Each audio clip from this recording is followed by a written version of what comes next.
turtle, easily twice the size of your ship, pulls up alongside, making steady strokes to keep pace. Crew mans the harpoons, drawing down their sights. But then, against all odds, the sea turtle looks up and poses a question in a slow drawl. Why, hello, boat. Don't surprise you could point me to the nearest land. I'm quite tired and my eyesight isn't what it used to be. The crew stammers incredulously, and finally Captain hollers back the question on everyone's mind. Are you a talking sea turtle? The sea turtle looks stunned. Oh my, are you a talking boat? Option A, direct the sea turtle to Frosthaven. Option B, meat from this turtle could feed Frosthaven for months, and the shell and belly is fire the heart. No, I mean, come on. Are you kidding me? Absolutely not. I don't have to be a vegetarian to make this choice. All right, we're gonna direct the sea turtle to Frosthaven. All right. Thank you, boat. You're a credit to your species. With that, the sea turtle begins the arduous process of turning its enormous body, setting off for Frosthaven. Add event SO52 to the Summer Outpost deck. I hope we see that one, because I would like to encounter the turtle again. Alright. So, Outpost. 31 in the deck right now. Yeah, the odds are not very good. Unfortunately. 52. What can you do? Alright. There we go. Flip this back over. And shuffle. No. Remove the event. Alright, we need to see our challenge. I mean, again, I'm pretty much always going to take a challenge with two choices, but because if we don't take a challenge, we play on +2. Whenever one or more elements move from waiting to inert at the end of the round, one character suffers hazardous terrain damage. I'm pretty sure hazardous terrain damage here is going to be 3. Yeah. Yep. Okay. Everyone is at the correct level on their things, right? No. I remember to do that for the scenario level setting, basically. Did I already take my level 4 card? Yeah, probably. Yeah. Okay. Still good, but yeah. Let's cycle through this just to make sure it updated properly. It did. We're all good. Okay. Characters. Their allies treat all hexes with loot tokens as hazardous terrain. This does not affect enemies.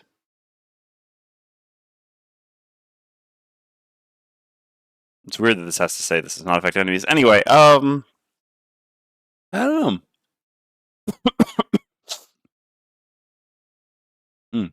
Pop my throat. 1 second.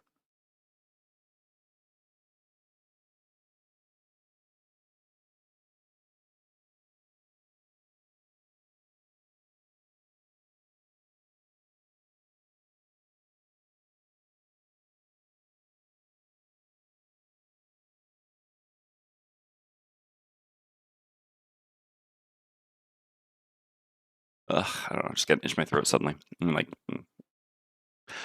oh, that's really annoying. All right. So, I mean, Boat Shiver doesn't create that many elements. Arrow. I don't know. This is like 3 damage once per rest cycle, probably to a party. I guess.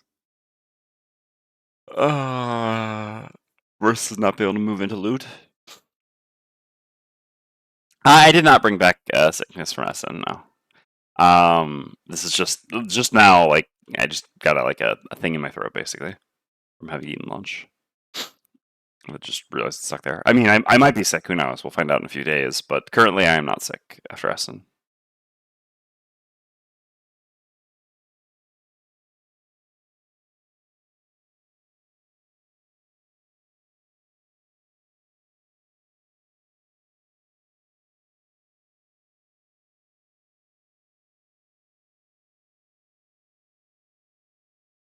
Did you get sick after Essen, Jan?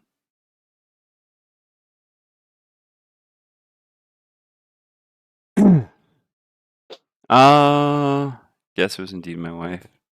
Well, I mean, who knows? Some of us, but yeah. So you did. I'm sorry. Jessica and I were sick a couple months before Essen, so it's also possible that we were just immune to whatever you ended up getting. All right.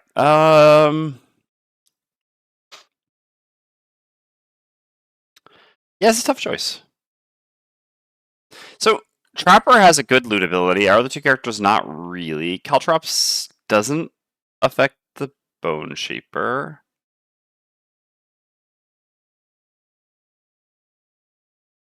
Yeah, fair enough. This is kind of tough. I mean, both of these seem similarly punishing. Oh, the last couple times I thought that was the case. I really picked incorrectly.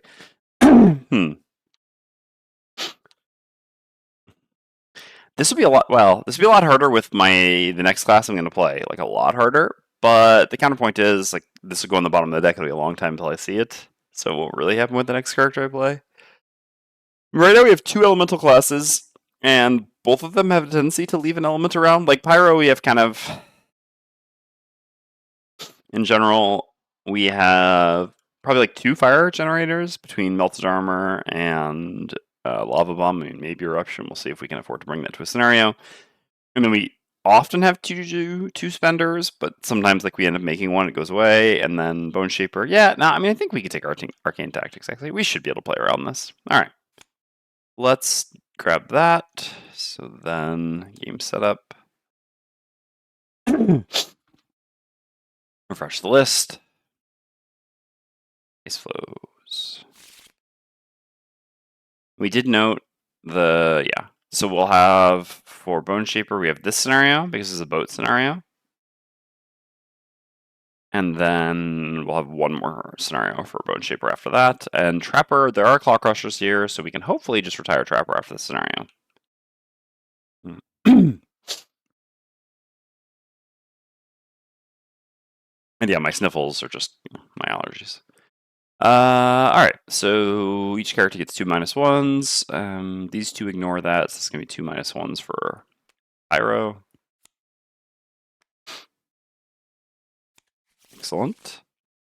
Alright, so let's take a look at the scenario. Scenario is complete when all enemies in are dead. At the end of that round, read 96.4. Okay. And so for now, we just have a boat. We're on a boat.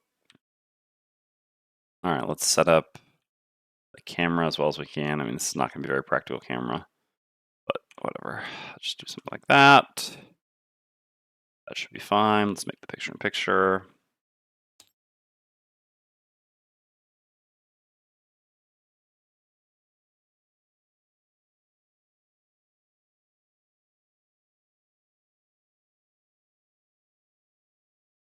Alright, there we go. Okay, we need to draw battle goals.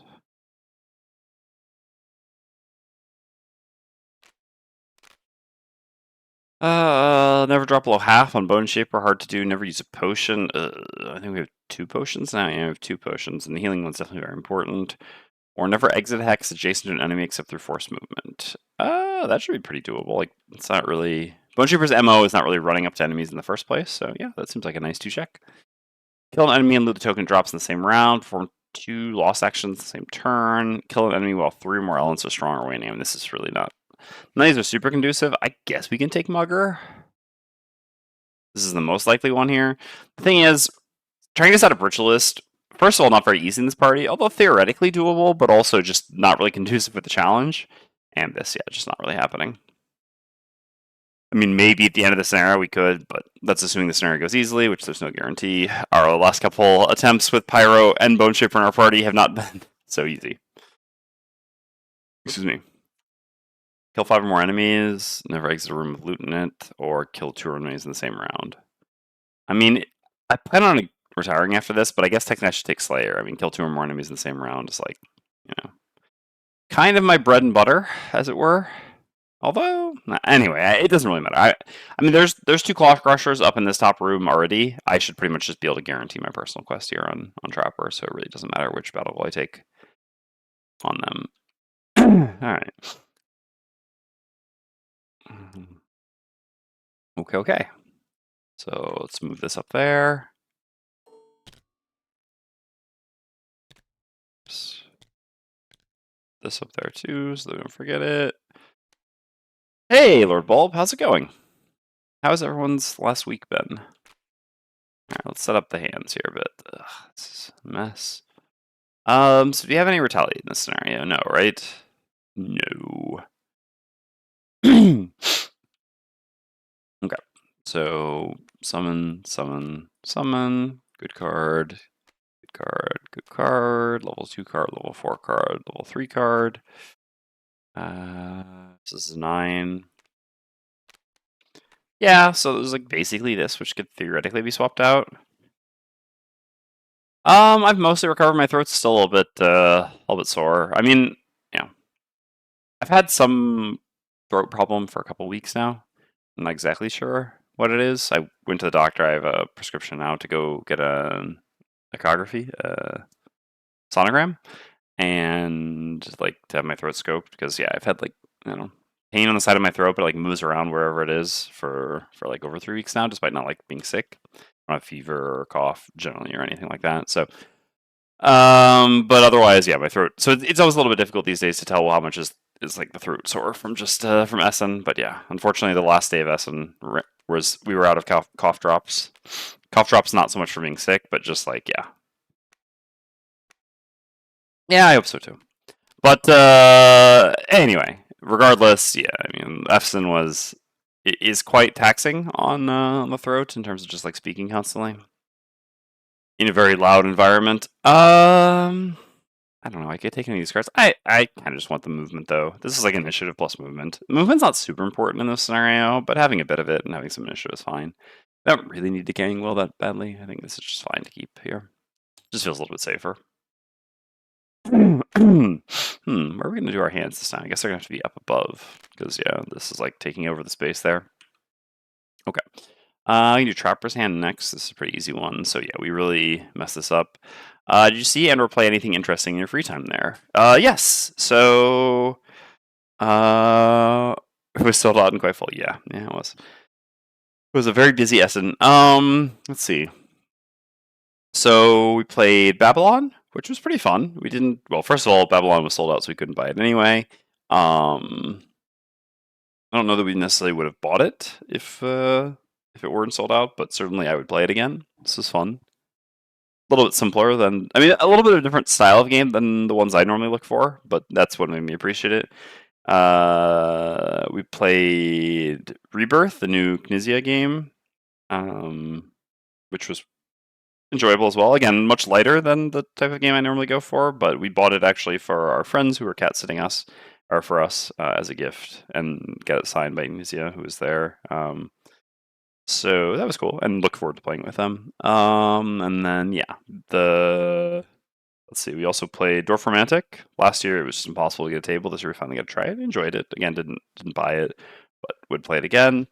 And I mean, I know the main one, but I'm just trying to think if there are any other small things. I think there was like one more game we tried, but I can't remember. No, I think that's more or less it. Anyway, and then yeah, we bought. I mean, we pre-ordered SETI and really love SETI. Big fan. Looking forward to playing more of that. Jan actually played with us. We didn't get to finish the game, unfortunately, because we started quite late. It takes a while to teach. All right. So, yeah. My recommendation after Essen is SETI.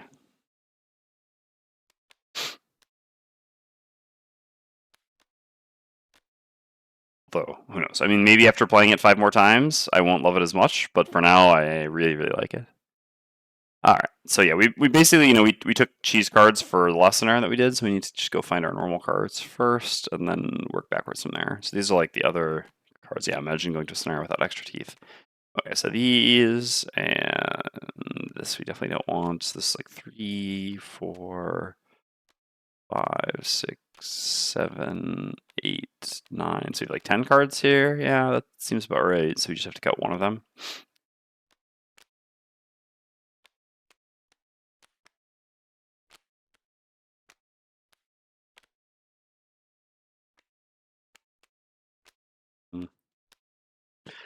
I'm also a bit tired, just in general. Basically, while I was I've talked about this before, but I always tried to avoid being a 2 coffee a day type of person. But while at Essen, I was having a second coffee every day. Both, it's a whole series of reasons. But the first was that the hotel was, I mean, the hotel was fine. The beds in the hotel were rough, were like really rough. So this isn't normally as much of a problem for most people, but since I have lower back problems, I normally need to sleep on a pretty firm bed. Otherwise, I just end up having back pain. And yeah, the first 2 nights, as in 2 is too much or too little. 2 is too much. I prefer not to do 2 coffees in a day. I prefer to just limit myself at one coffee because I know that like two coffees is sort of the gateway drug to the people who have like five coffees in a day, etc. I love coffee. Like I really enjoy the taste of it. I also enjoy the feeling of it, but to be honest, I really even like the taste of it. I know that I could do decaf, but it's a lot more complicated when you grind your like we have like a machine at home where we grind the coffee, but it only has one. I would have to get like a separate grinder. I mean, that would be a possibility, but anyway, neither here nor there. The first two nights slept very, very poorly because the mattress was so soft. I don't remember who it was, but someone described this really aptly when talking about the mattress. That basically, like, the first time you sat down on the mattress, it just kept going, which is really what it felt like. I was like, "There's no way." It was the softest mattress. I mean, the least firm. Soft isn't even really a good way of putting it because you really just like, yeah, which is like the opposite of what I need. So yeah, by the end of, I mean, the second night, I woke up in the middle of the night and just a lot of back pain, like because I have a compressed sciatic nerve. It's not just like back pain; it's also like an arm pain, which I still have, unfortunately, after that. So it usually takes some time to get used. I mean, to work back to healthy sleeping habits and moving habits, etc. Anyway, yeah. So the first two nights, I got like 3 and 4 hours of sleep, respectively. So that set us off on the path of drinking a lot of coffee. And then also just yeah, there was a good coffee place there at Essen, like nice German coffee place, and so I also just enjoyed it. I ended up so for the last two nights, I ended up just sleeping on the floor where I slept much better. I guess unfortunately I've crossed that threshold a long time ago because I am more of the 4 or 5 coffees a day. Yeah, yeah, that's the that's what I'm trying to avoid that the dark path. Let me see here.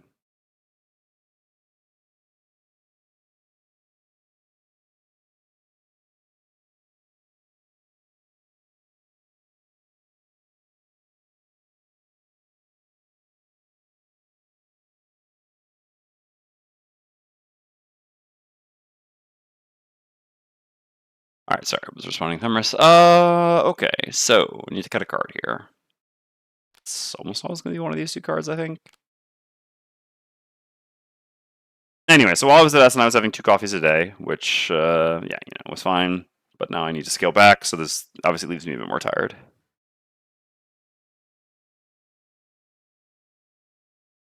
Oh. Mm. I mean, I think most. So basically, yeah, compressed disc, yeah. Well, yeah. So right, like in my case, I have like two discs which are like pushing against the nerve. It's called sciatica. I mean, the common term is sciatica. It's like compressed sciatic nerve. But my brother is a physical therapist, and he said like 75% of people in their 30s plus usually have at least one partially disintegrated disc in their back. So to be honest, it's perfectly. I mean, I don't want to say it's normal in the sense that it's like something people should be fine with, but it's common certainly. Okay. So, yeah, apparently it's very common. Basically, our lifestyles of sitting a lot don't really help. Um, okay. Yeah, so I just need to cut one of these cards. I mean, I don't really feel like I need a bunch of movement, but also this is just like a good way to start traps to some degree. I just cut dismantle. I don't really think I need dismantle. We've also got, yeah. Oh, wait, we've got to remember that we have mother all traps now. How does that change things? That mean that I want. Yeah, this would be the one scenario I play with this. That mean I want exploding decoy a bit more. So how does this work normally? So it's 3 traps, right? Hmm.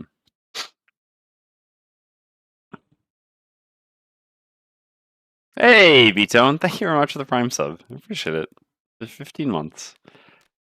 Ah, I'm happy to be back in streaming, and I'm glad you're enjoying. We just play 10 cards. Huh.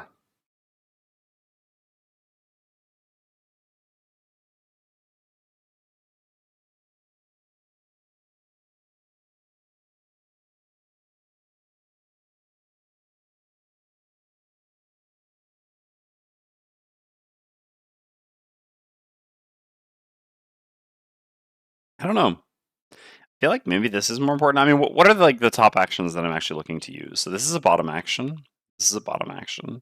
Let's just assume we're still playing this, especially this scenario is not so long. So yeah, let's assume this is just, yeah, this is a top action. This is a top action, I mean, most realistically. This is a bottom action. So this is a top action. This is more of a top. Yeah, so we kind of just want another bottom trap creator at that point, right? To help fuel mother of all traps and this, etc. All right. Seems fine. So I guess, yeah, Borketcher's gone. How does that leave us movement-wise? Not great, right? Yeah. Ugh. It's hilarious because I just feel like Magnetic Shards is kind of my least important card. I mean, I could just cut Stalker Spoils at this point. You know, we have a lot of loot. But like, it's better for our newer characters to loot to some degree because we don't really want money. I mean, I guess we only have 0 gold anyway, and we'll have to pay for stuff. So no, loot is good. Stalker Spoils is very good. It also just makes 2 traps to go into Mother. I don't really feel like I have anything else to cut, though. Yeah, I mean, maybe we can just make do. I mean, this can also be a move 3, so we have, like, I don't know. I would like, yeah, I would like doing move 2 every turn, occasionally doing move 3. Does this have the whole difficult terrain thing again? No, it doesn't, yeah. So this one's a bit easier to move from room to room. Alright, let's try this. Ah, man. Happy not to have to build a trapper hand anymore after this scenario, ideally. Because that stuff is not easy.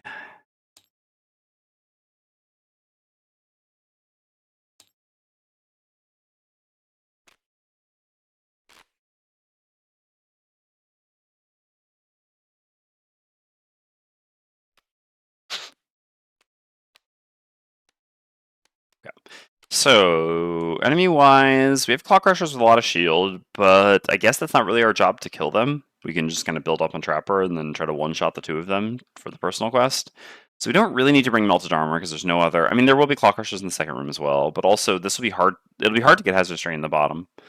We definitely want Lingering Magma. I know we just brought cards for that scenario last time as well, so we should pay attention to actually taking cards we want here. Definitely like Under Pressure. Cloud of Ash is okay. Definitely want this. Don't think I want this. Definitely want this. This is a maybe. This is a no. That was just in the last scenario. I want this. Want this. It's so funny how this is actually a good card, right? Like, I mean, just look at the stat line of it, you know. But oh, is that Pyro or Bone Shaper? That's Bone Shape. No. Which one is it? Okay. Pyro? Okay, fair enough. Yeah, so we played a Pyro for one scenario, retired him, and then created a new Pyro. And he was really cocky on the way out, which was pretty great. Okay, so I can bring 2 more cards here, basically. Don't have any other cards lying around? No. And we're going to be playing a Pyro for a very long time. Oh yeah, shit, I should have paid attention to maybe getting a 2-check. I don't think there was. Oh yeah, so we really need to do this. Yeah, our worst battle goals were by far in Pyro, so we actually have to try to do this, man. This is not easy to do either. I mean, you basically have to already be next to something, kill it, and then Pyro retired after one scenario. Yeah, we had the one where you just have to have a bunch of items, immersion class or whatever it's called. We were able to do it after one scenario. We just had to basically get a round of resource production from the town, since that's all collective, and that was enough to that plus the herbs just off into the sunset. Took basically all of our herbs with them, which, you know, that kind of sucks, but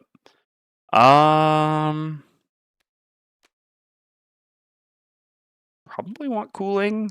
I mean, both houses are pretty decent. And then, yeah, this one has the battle goal personal quest, which just means that they'll never retire. We failed getting a battle goal in the first scenario, and then the second scenario we got a 2-check, and now we have... yes, Trap should be retiring after this one, and we'll be adding a Coral in. I'll see how my throat holds up, whether we'll do 1 or 2 scenarios today. It's possible we'll kind of ease back into streaming. But yeah. Yep, Coral will be next. I don't know if you're asking which class is Coral, but I can't mouse over it because it'll say the name. But the leftmost icon there. That will be our new class after this. So I don't know if that'll be today or the next day. All right. Anyway, so we need to think about the fact that we need to kill something and then move on to it. Oh, Coral? No, Coral? Could be the third Coral. Let's see. Do I pronounce this word weird?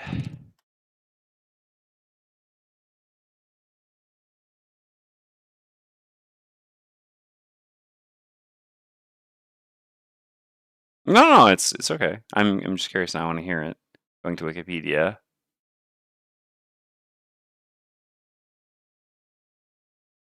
Gotcha. Okay. Anyway, I don't know where there's like a sound button, but whatever. Oh wow, there's a Coral, Illinois. Interesting to know. Do you have unlock Snowflake? Yeah, we're pretty close, but yeah, haven't quite gotten there yet. Okay. But like I said, we're gonna have this pyro for quite some time. So we need to kill an enemy and move on to the hex that it's occupying. Essentially, is the only way that we're gonna complete our battle goal, and we really want to complete our battle goal because yeah, personal quest. So that does make movement more valuable. That makes this less valuable. I met some people in Essen that told me they had their second retirement total after 50 scenarios. Was a bit perplexed, tried to find out what they were doing wrong, but couldn't. One was the quest where they needed herbs, so I'm guessing they got all and didn't focus on life goals enough. Yeah, I mean, I don't know how much you saw, but we had our fist had the lumber personal quest, and that one took us a long time. Mostly just bad luck, but the herb one, yeah, it's always a little bit interesting. I think that a lot of people who end up having this personal quest for a long time probably don't look at the scenarios. Like we had that one here, and yeah, we just focused on doing scenarios that had the herbs that we didn't have yet, which you're allowed to do. I think a lot of people will like choose not to do that, which I understand. I think it is uh, if you were to like assign blame, which is never that productive, but if you wanted to like, I don't know, let's say problem solve it, you could say that there's a little bit of fault on both sides. On the one hand, the player, should maybe consider after a certain point taking things into their own hand and maybe get over like the idea of I don't want to look at scenarios I'm not going to do because you're allowed to. On the other hand, as a designer, you do need to design for how players play your game, not just how you'd like them to play your game. So maybe you should consider, well, all right, personal quests like this could be not the best. Anyway. Okay, so I probably just want like one of these move threes, I think. So we once again get to the initiative versus more useful ability. I don't know if we have like what are the things I ended up using? I ended up using flowing fire. I ended up using cooling as my negative. Yeah, let's just take this one. I think it's just a move three that helps with that. I mean, a whole ass spreadsheet with her probabilities and so on for Terra Prism who had here of PQ. Yeah, and again, people can go that far, people cannot go that far, etc. In our case, yeah, we just looked for scenarios kind of quickly that had the herbs we were still missing, and that got us there. But yeah, 50 scenarios for 2 retirements is pretty rough.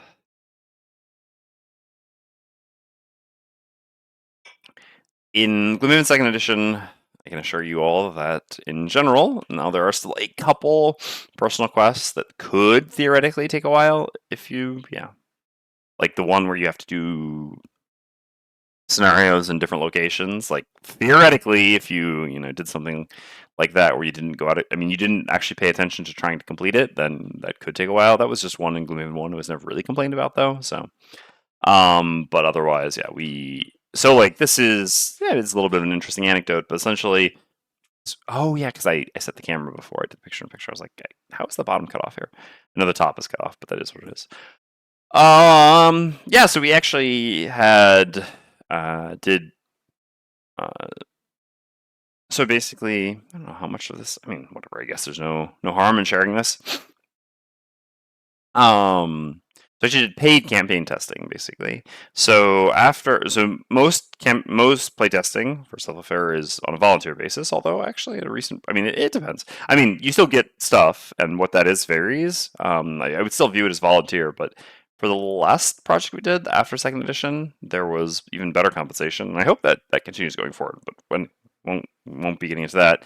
But yeah, for example, for 2nd edition, most playtesters just get their name in the rulebook and a free copy of the game. Or not even a free copy of the game because they certainly earned it. But we also had 3 groups of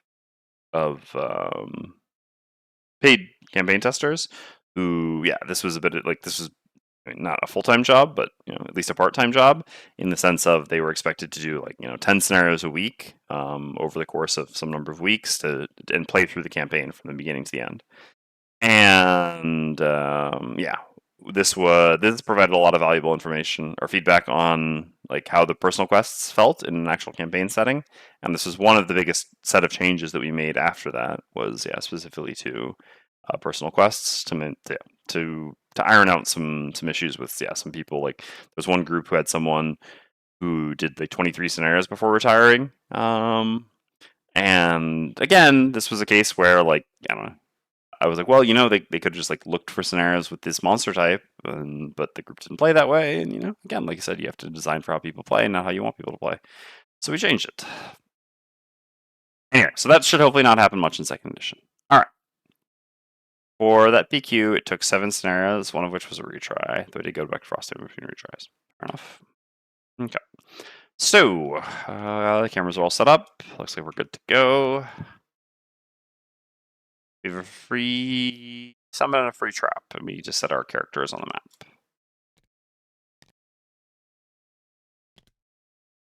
And need to make sure our healths are correct. So well, this should be like 9 health here, right? Yeah, 9, 11, and 14. Okay.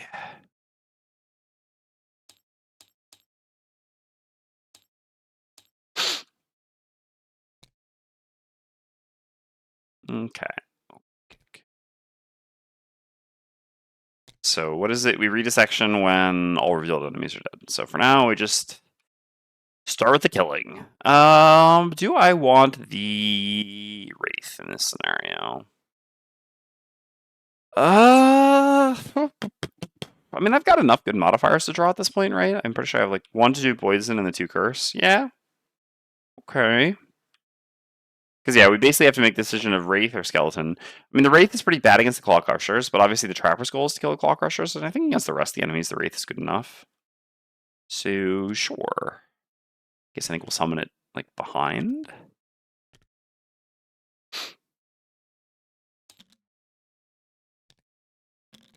Maybe something more like this is fine. Not really in a hurry to get up there, just the more time we can set up things, the better. I know they can summon eels, but I mean, summoning eels kind of is what it is.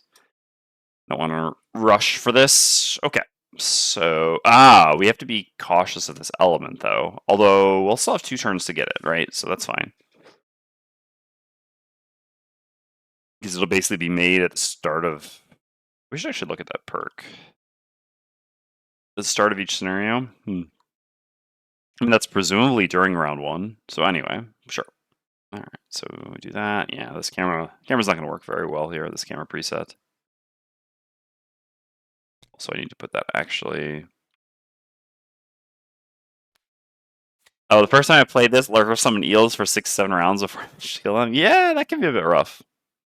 Okay, so we have that. I'm gonna hope that that doesn't happen here. Is that why that was the first time you played it? There was a second time that followed shortly after? Alright, let's go ahead and set up Future Cloud and summon a skeleton. I'll just go as late as possible. Yeah. Chain summoning is certainly a thing. Okay. So for you, we're gonna. I mean, I know I get my free trap as well. We're gonna do Proficient Hunter. Yeah, fair. Those are definitely the harder part. Okay. So what does this look like? All right. So I guess we'll do like. We'll even have the extra trap already. What does that mean for what I want to do? Not much. So basically, we need 3 total traps to make the mother of all traps. I also kind of want to one-shot those things, though, right? Sorry, thought I had an important message. I did not. I think it's fine to start like this, then we'll go from there. Okay, so we get our free 2 damage trap here. Now we just put that here or something. Yeah, these 2 initiatives, I don't know that it matters much. All right, so Pyro, what are you up to? So we do need to use that dark on turn 2 with Bone Shaper, so because again the challenge, otherwise we take damage. So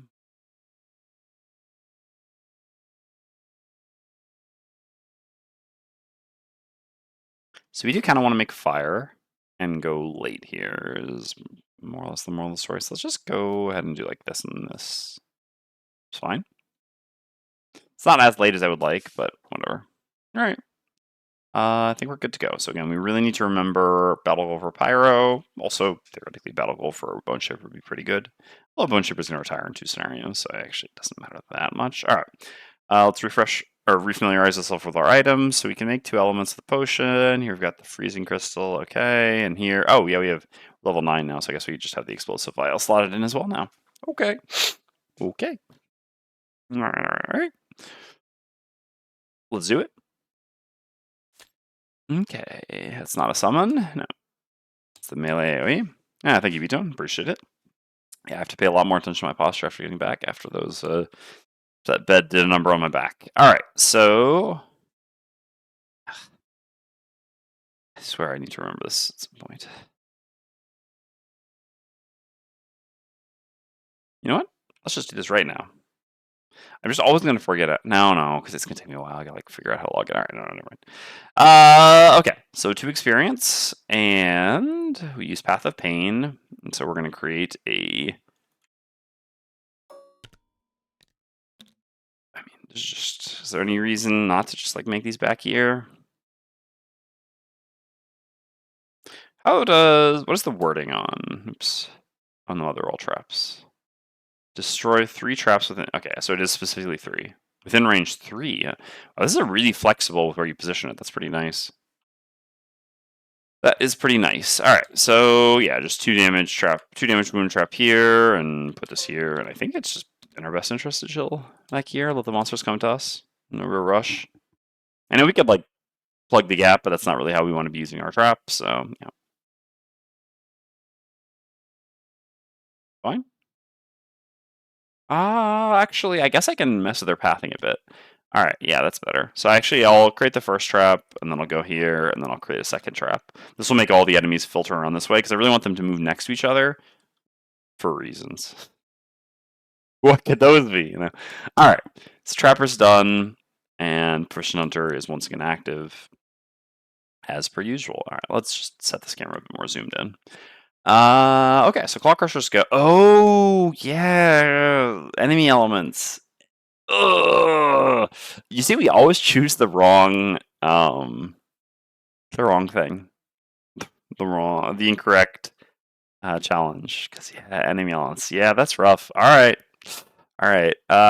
We definitely want to do this in a scenario with like Algox who don't make elements. So +1 movement. That's gonna be 4 movement for the elite and 4 movement for the normal. 1, 2, 3. 1, 2, 3. Okay. Sure. Wave throwers go. This is a melee AoE. I should check their cards. No, yeah, it's the melee AoE with +0 movement. Okay. So these have 2 movement. They all have 2 movement. Okay. And their pathing is to down here. So 1, 2, 1, 2, 1, 2, 1, 2. Okay. Excellent. Okay. So then it is the turn of Pyroclast.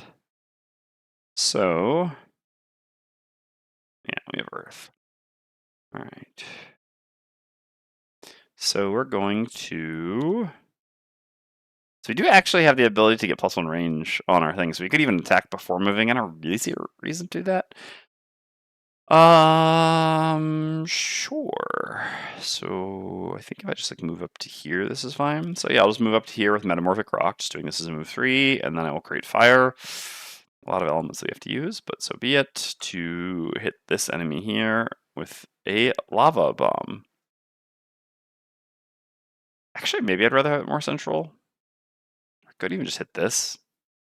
And Trapper's got plans for you.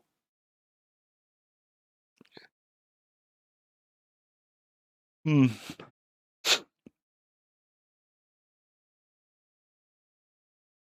Mm. Mm. Mm. Dropper actually need to go to here, sorry, before I have any unknown information. Because I actually need to be on empty hex to use the yeah, the explosive. Boy. See, I'm sorry. Had to be there, which means this will end up going to here, which messes things up a little bit, but I think that's probably fine. It's not ideal. Now, if I went there, then they would path differently in a way that I don't want. Yeah, this is probably fine. Just have to go early next turn. I can always control this to move it somewhere else if I need to. All right, this is fine. This is fine. Okay, so yeah, Pyro is going to attack. Maybe just no. Having just the has train in the center here, I think, is the best. All right, sure. Let's attack this normal Claw Crusher here with the top of Lava Bombs. It's just an attack 2.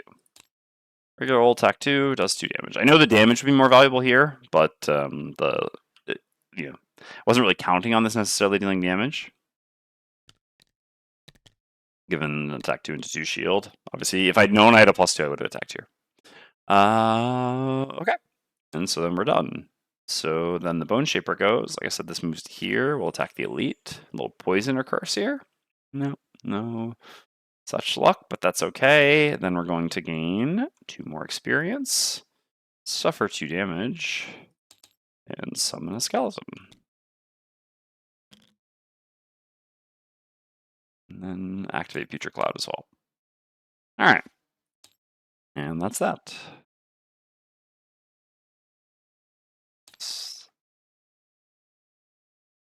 Okay, so what we want to do is...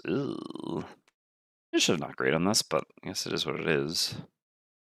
It's not like we're in a rush to do this anyway, because this is still messing with our pathing. Yeah, if anything, maybe going later is just better anyway. Okay. Adding some more scammers. Alright, so we have to use Dark here. It would also be good to use Earth. And Fire. Yeah. Oh, yeah, I'm still over there. Okay. So, like, normally the obvious fire thing is Igneous Path. A little bit more annoying to do that here. But I guess that's fine. And what else?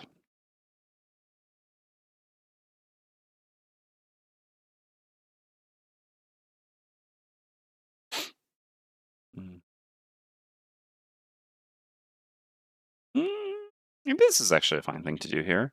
That has restraint. We can get a wound going on this one. We don't need wound on the other because the other two are going to get hit by a wound bomb from Trapper, but that seems okay here. Let's just do a little bit of living magma. Okay. Why not? Making more fire? No, that's so bad, though. I mean, I guess... No, we don't even have the option to dismiss it, right? Or do we? What are the actual rules? Let's go to Pyro. To the Pyro mat. Alright. With mandatory persistent bonuses. Unlike other classes who can move cards with persistent bonuses to their discard pile whenever they want, you can only do so for cards with mandatory persistent bonuses at the start. Okay, so it's only with mandatory persistent bonuses. To the FAQ!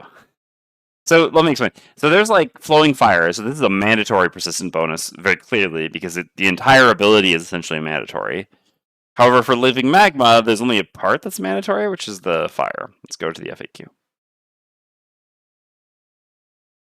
Because I don't really want to be making fire every turn, essentially, with this challenge.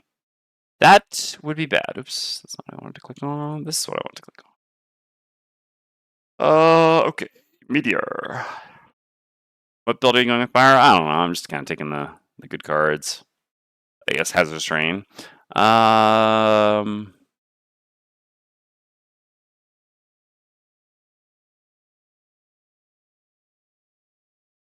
Yeah, I didn't expect there to be an answer to this in the FAQ. I don't know. Thus far, I took Deep Fury and Living Magma. I just think those are the 2 better cards. Okay. So... Dwarf? Did you just show up today? Alright,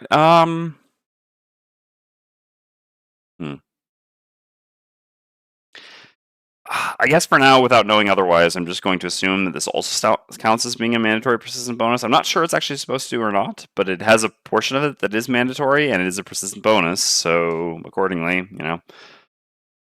In that case, I don't think I want this.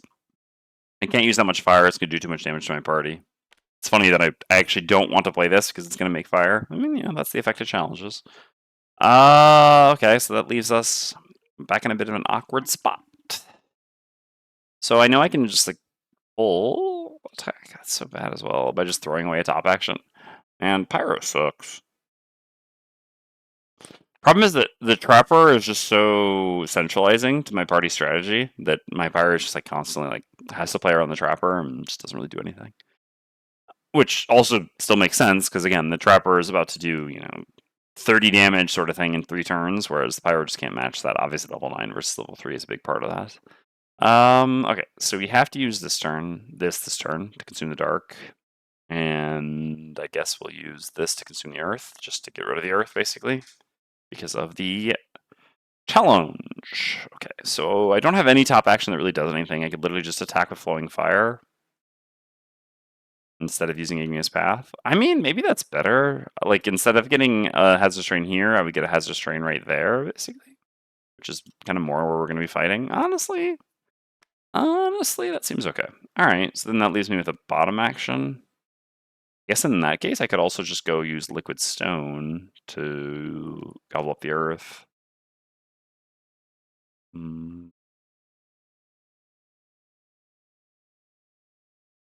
And I could go up there and then, like, kind of yeet this around a bit as well, but I don't really want to move up. I'd rather kind of choke point them a bit here.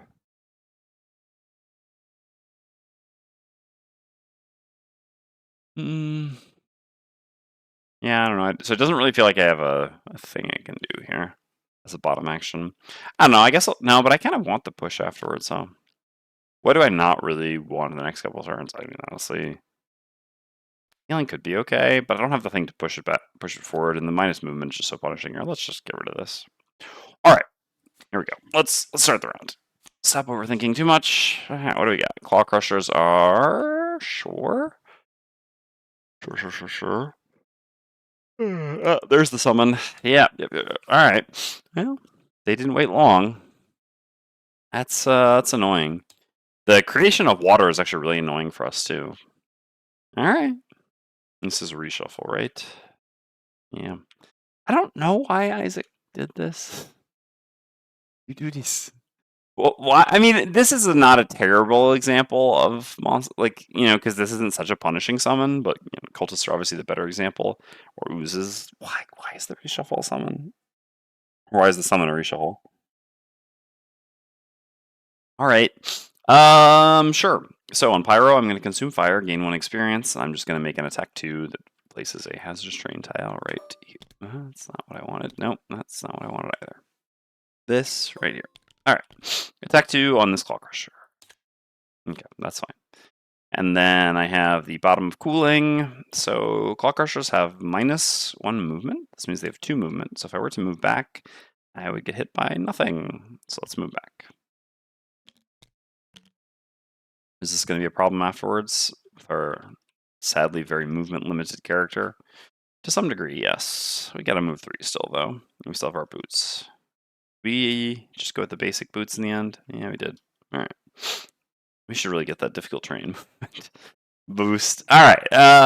So then Bone Shaper's up next. So the Wraith is once again on deck here. Come on, Poison or Curse. There we go. Oh, yeah. That's beautiful. Love to see it. All right. No damage for poison. The skeleton goes up here. Yeah, something's gonna get hit anyway. Better a skeleton than a pyroclast. Okay. Well, I guess I could actually just control this, have it not. Seems fine. No reason to have that happen. All right, sure. Let's just Oh wait, no, I'm gonna control move something here anyway. Yeah, sure. I'll let it go up there because I need to do this anyway. Sure. Okay, so I will then use the top of Command the Wretched, and I'm going to use this bottom, so I'm going to consume the earth and the dark. I have a move 5, this doesn't matter too much. So first I'm going to grant this a move to here, and then an attack against this with Pierce 2, thanks to Consuming the Dark. Oh, yeah. Okay, so that's 3 because of the poison, 6 because of the crit, piercing the shield, so that does 6 damage. Beautiful. Should make it very easy for a Trapper to just take care of the 2 of these. Again, we do give wound kill credit. Okay, so then I get to move 5. Guess I'll just go to here. I don't really see a reason to go further up at this point. Alright, so I'm done. So then the Claw Crushers go. So the Elite, this is no shield. Well, I guess it does if we use the armor, but I probably just not use the armor. So this is going to make an attack 4 on the skeleton. +0. Yeah, that is a little bit curious, right? Actually, this does matter here, the added text, because yeah, if I were to try to use the Warden's Robes to save the skeleton, it would actually die anyway because the target suffers X, where X is their shield value. Alright, well, skeleton's down. So we gotta dismiss that card. We're gonna get a trigger off of Future Cloud. Oh, which is just 1 damage. Sure. And then this one goes to here. It's -1 movement, and then can't hit anything. Alright, so then the Trapper goes. So I can't actually box this in, unfortunately.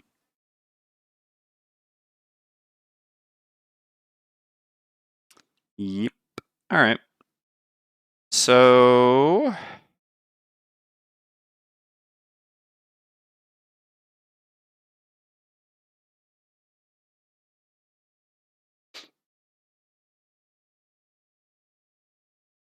the question basically becomes, where do I want to be? Where do I want my traps to be? So I'm going to move. Like, I can move. I guess I do have to leave this hex, basically. Sure. I guess I can go, like, to here, then. Or... I guess no. Even further up is really better. Okay, sure. Let's say I go to here, and I create a trap here. And then I break 3 of these traps. So I just get to keep 1 trap of these, essentially.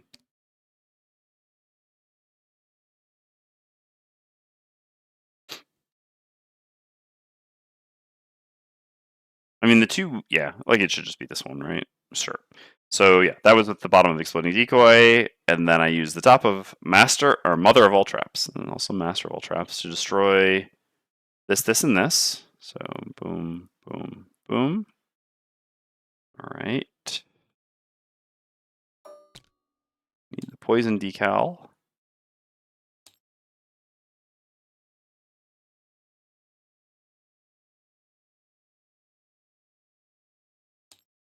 Alright, and so this will use Provision Hunter on, so this becomes an 11 poison wound stun. Alright, just your usual.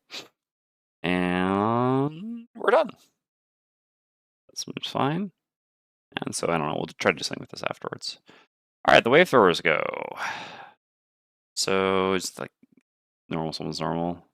Yeah, elite summon elites. Alright. Yeah, it's going to be a bit annoying, isn't it? Alright. So...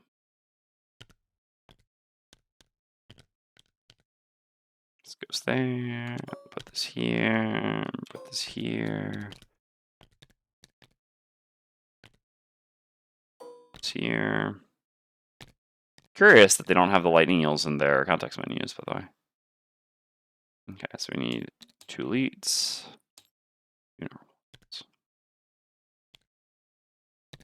Alright. Normal. Elite. Normal. Elite.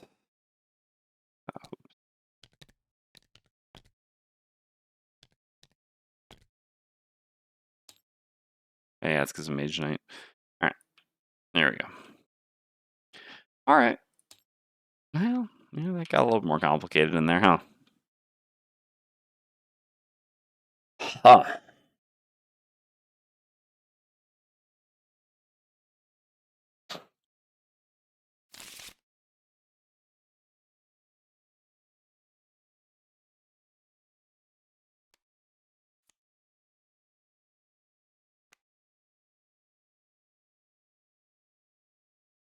Yeah, I don't know exactly how I'm going to go about doing things here, but probably should do this as early as possible.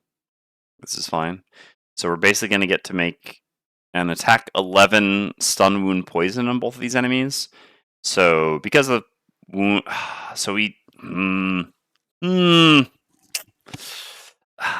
summons are a bit of the problem here, right? So again, we do give wound kill credit.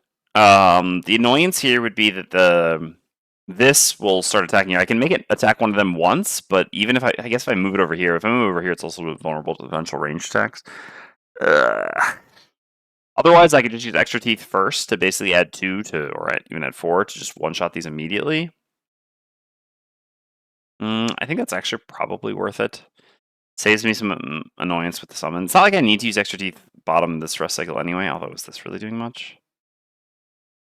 I guess, well, no matter what, I only have one turn unless I stamina potion, which I can just do the next rest cycle. Alright, sure, yeah, let's just do this.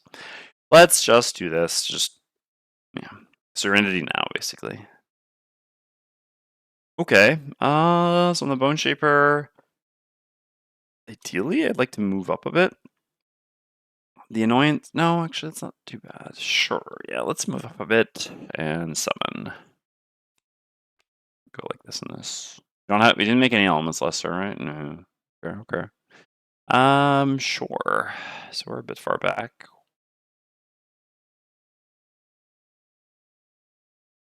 So yeah, we've got a bit of a movement problem on our pyro as basically. Oh, I guess we have the +1 move boots. Sure. It doesn't really do anything. Our pyro just always has movement problems. Living magma would be very good here, but again, because of the challenge, I think it's just kind of unplayable. It's just going to do way too much damage to us. Oh, I guess that's not actually true, right? Because it'll keep renewing the fire. No, never mind. Right? I think because it's just. Yeah. Okay, no, I misinterpreted that. All right, then yeah, we could just start a living magma and just move up a bit, I guess. Like, I guess under pressure is fine. Just a default move here, sort of thing. All right, seems fine. I mean, again, not the most impressive, but is what it is. All right, lightning eels go. They're not going to make an element because they can neither move nor attack, so they do nothing. That's good. All right, pyro's up next. So on pyro, I'm going to. What are the wave throwers doing? Melee enemies, sure. All right. So on pyro, I'm just going to do a move 2 with the bottom under pressure. Default move 2 to here. Okay. And then I'm going to activate the top of living magma. Okay, back. So yeah, so we activated that. That goes there. And so it's now at the start of your next 2 turns. Perform. Okay. So we'll attack this flamethrower. Or flamethrower. We'll flamethrower this wave thrower. Yeah, gotta kill the wave throwers first before the eels. Definitely more important because they can keep summoning more eels. I will try to spread the wounds around though, so like I'll have the next one probably go here. Alright, so we make an attack 1 here. Okay, just does 1 damage, but just significantly wounds it. And that makes fire. Alright. So then Trapper's up. So on Trapper, I'm going to use the bottom of extra teeth. I'm gonna move somewhere. I don't know exactly where I want to be. Let's see. So this is +1 movement. That gives it 3 movement. 1, 2, 3. So I guess I'll go to here. So I mean, these things attack for 1 this turn, but no real reason to get hit. Let's double check their things. Yeah. X Bone Shaper goes after. So yeah, I'll move to there with extra teeth. I'll destroy both these traps, reassemble them. This will make essentially a 15 trap because 13 here plus the 2 from. No, I should not use. Last scenario playing Trapper, we finally figured it out. I mean, we finally remembered. I will not actually use Proficient Hunter yet. I would rather use it on a trap created from one of these attacks, because these attacks on +0 will kill both the targets. So, sure, I will use Extra Teeth, not using Proficient Hunter. So this will turn Foxhole into, and I'll just keep my circlet for later. The second room is the more important part. So this will just, oh, no, yeah, but the wound. Yeah, the wound. Okay, so that will turn this into an attack 12. Stun, wound, poison. Okay, so this is gone. This is gone. Gain 1 experience. So we'll attack here and here. Beautiful. I would have rather that up there, but anyway, so yeah, so this is create a damage. 1 damage trap, right? Yes. All right. So, oops, not that. We want this, and for this, we will use Provision Hunter. This gives us a 3 damage trap here. Okay. So this was, like I said, 13 minus 1, 12, minus 2, so 10. So this goes to 1. I won't bother putting all the conditions on it. It dies on its turn. And then the elite, well, that dies immediately. Although even a +0 killed that immediately because it was already poisoned. Okay, and we're going to be getting Slayer here, but anyway, that's going to be our battle goal. This dies to wound, and again, we give kill credit for wound kills. Okay, so the wave thrower goes +1 movement is going to be 1, 2, 3 to here. I know it'll take 1 from the wound. I'll get to that in a second. 1. Yeah, it's got to be like this, right? Well, is it? Let's see. 1, 2, 3, 4, 5. So yeah. 1, 2, 3, 4, 5, 6, 7. Huh? Hold on. 1, 2, 3, 4, 5, 6, 7. 1, 2, 3, 4, 5, 6, 7. And Pyro is closer. So actually, it does go like this. Okay. And then this one just goes to here. This one just goes to here. All right. And this one takes 1 from its wound. Claw Crushers go, which means this one dies to its wound. I'm pretty sure I'll retire immediately, but just in case I do gain 2 check marks here, I guess I can track it at the end. Not quite enough, but all right.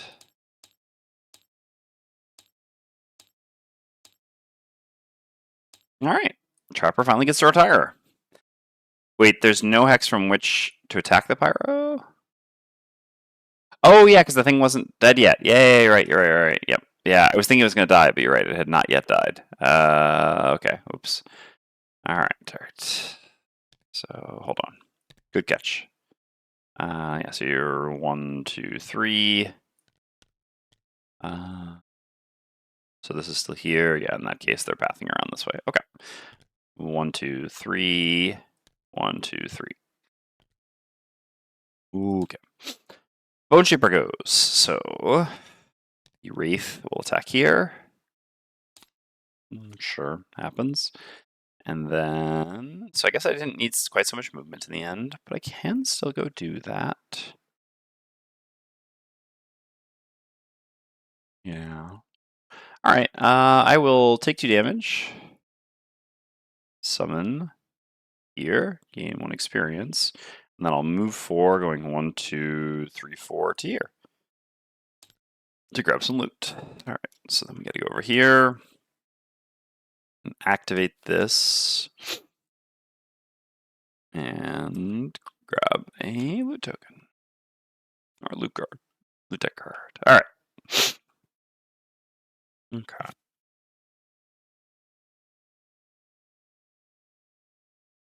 So do we need to stand push anything on you?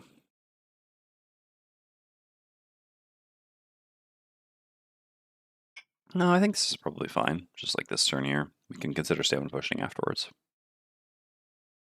Okay. I mean, we could stamina push and Mother of All Traps, but then we still wouldn't have Foxhole the following turn. So, okay. Okay. Ooh, no. That's the button we want. All right.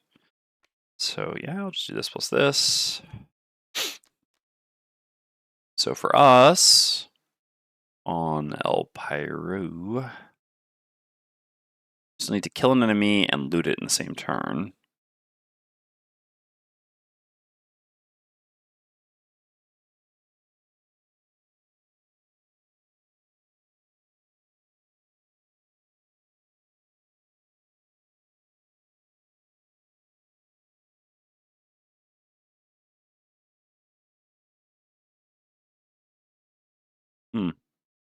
This should actually be doable here.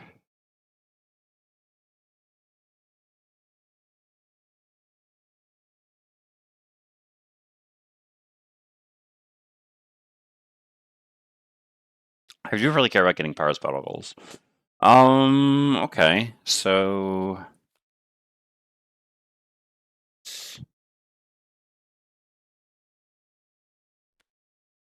be like this, basically. Sure. Basically just using this for initiative here, which is the tragic use of Igneous Path, but okay, and then just activate this. Can I get attacked where I am? Not realistically. I mean, yeah, they do have range attacks, but this is fine. Okay, and then we can make dark with this, and then try to use it next turn. Okay, okay. This plays. This plays. Sure. In the end, this will be a little bit wasted, but that's. Hmm.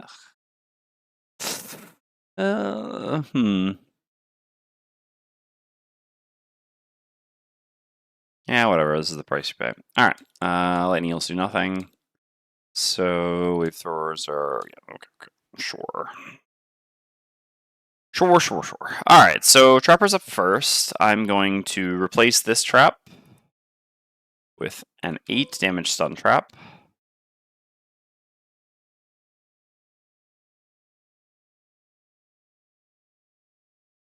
Yeah. And then I'm just going to, so I'm going to gain 2 experience here. I think I actually have these up here. Yeah. And I'm just going to make a couple of these here and here. Obviously, I would much rather replace one of these with the stun trap, but it doesn't quite work for the Pyro's turn here. What the Pyro needs to do. So I actually didn't need the Bone Shaper to go after, or in between the two. I was thinking I need the extra damage, but I actually don't. But yeah, that's fine. Okay. So then this. So I could instead just add the increase to something else, since this is pretty much always killing. I mean, I don't know. Who knows? Like, how much more value is there in adding +1 healing to? Well, there's some amount. All right, let's do that. I mean, the Bone Shaper can come back and grab this at some point. Sure, we'll use our Provision Hunter on this rather than this, because I'm pretty sure this should be good between these two attacks. All right, so the skeleton comes here. Actually, is this turn?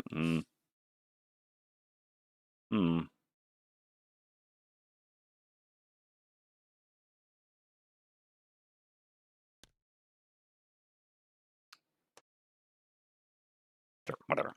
All right, skeleton goes here and attacks. Okay, that's nice. So they get a curse. This takes 2 damage. So I can control this thing's turn now to have it attack something else, so that I can actually use the command attack fruitfully at this point. That doesn't really work out very well. It's fine. All right, so then this attacks here as well. Does 2 damage. All right, then I use the top of Eternal Torment. Give them a curse. Have this attack this again. All right. Damage and poison. Now we're really overkilling with this trap here, but this is what it is. And make dark, and then we suffer 2 damage, and we activate this Flesh Shield. So on the next source of damage to one of our summons, we negate the damage. All right. Bone Shaper's done. So then Pyro's up, so I'm going to use the top of Force of the Earth to attack this. Oh no, sorry. That's the start of my turns for this. So we remake Fire. Yeah.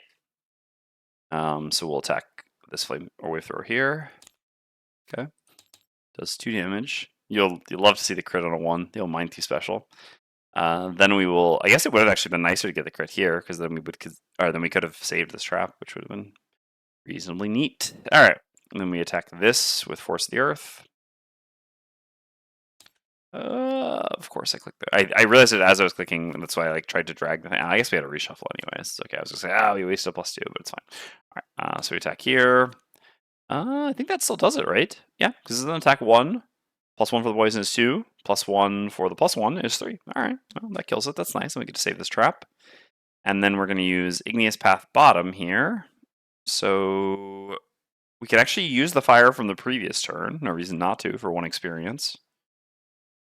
So yeah, technically there's still fire, because the fire is made at the start of our turn, but we gain 1 experience and consume the old fire. This gives us a move 2 where we can place some hazardous terrain. The question is, do we really want to? Do I care about having a hazardous terrain in this corner? Not particularly. So I think I'll just use this as a move 2, just going to here to get the loot, but without creating the hazardous terrain. Basically, just as a loot, eating the fire for 1 experience. Sorry, a move 2 that eats the fire to gain an experience, and now we gain a loot. Okay. 2 lumber, solid. Oh, we can't move through this trap.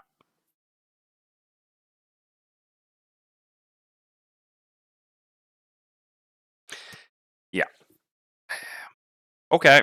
So I planned all around that, but actually, yeah, the +1 meaning I don't. Okay. All right. Well, let's put this back in the deck. I'll just leave it on top at this point. It doesn't matter that I know it's there. I'm always gonna get one more loot. Okay. Okay. Oh, I guess yeah. I can just go like this. I mean, this means I don't get the thing, but whatever. At least I'm advancing. Disaster. Ugh. Mr. Battle Goals. I mean, we just flipped too well. Is there jump? No, I don't have any jump on Pyro. I've just got this. My boots aren't the jump boots anymore. They're the crude boots. Yep. All right. Well, we'll have to try that again at some point, just to not move too with the stairs. Yep. Yeah. Sorry. There we go. Yeah. Sorry. Yeah. I had to use the boots to get there. And still won't place the hazard train there. Yep, thank you. Okay, so this takes 1 from its wound. This is 1 movement, can't go anywhere. 1 movement, 1 movement. Well, is that even? 1, 2, 3, 4, 5, 6, 7. 1, 2, 3, 4, 5. No, so actually, it just doesn't move. 1, 2, 3, 4, 5, 6. Yeah, so actually, these just don't move at all. Okay, I actually would rather them run up, but that's fine.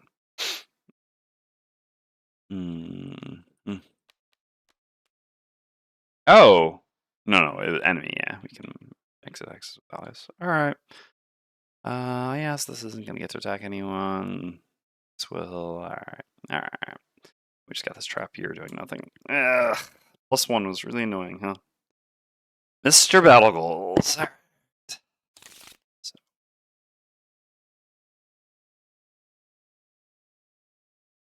Alright, well, I need to use the dark, so I kind of just like have to do this. I mean, I could also do this, but no one but me needs healing, so just do like this and this, I think is fine.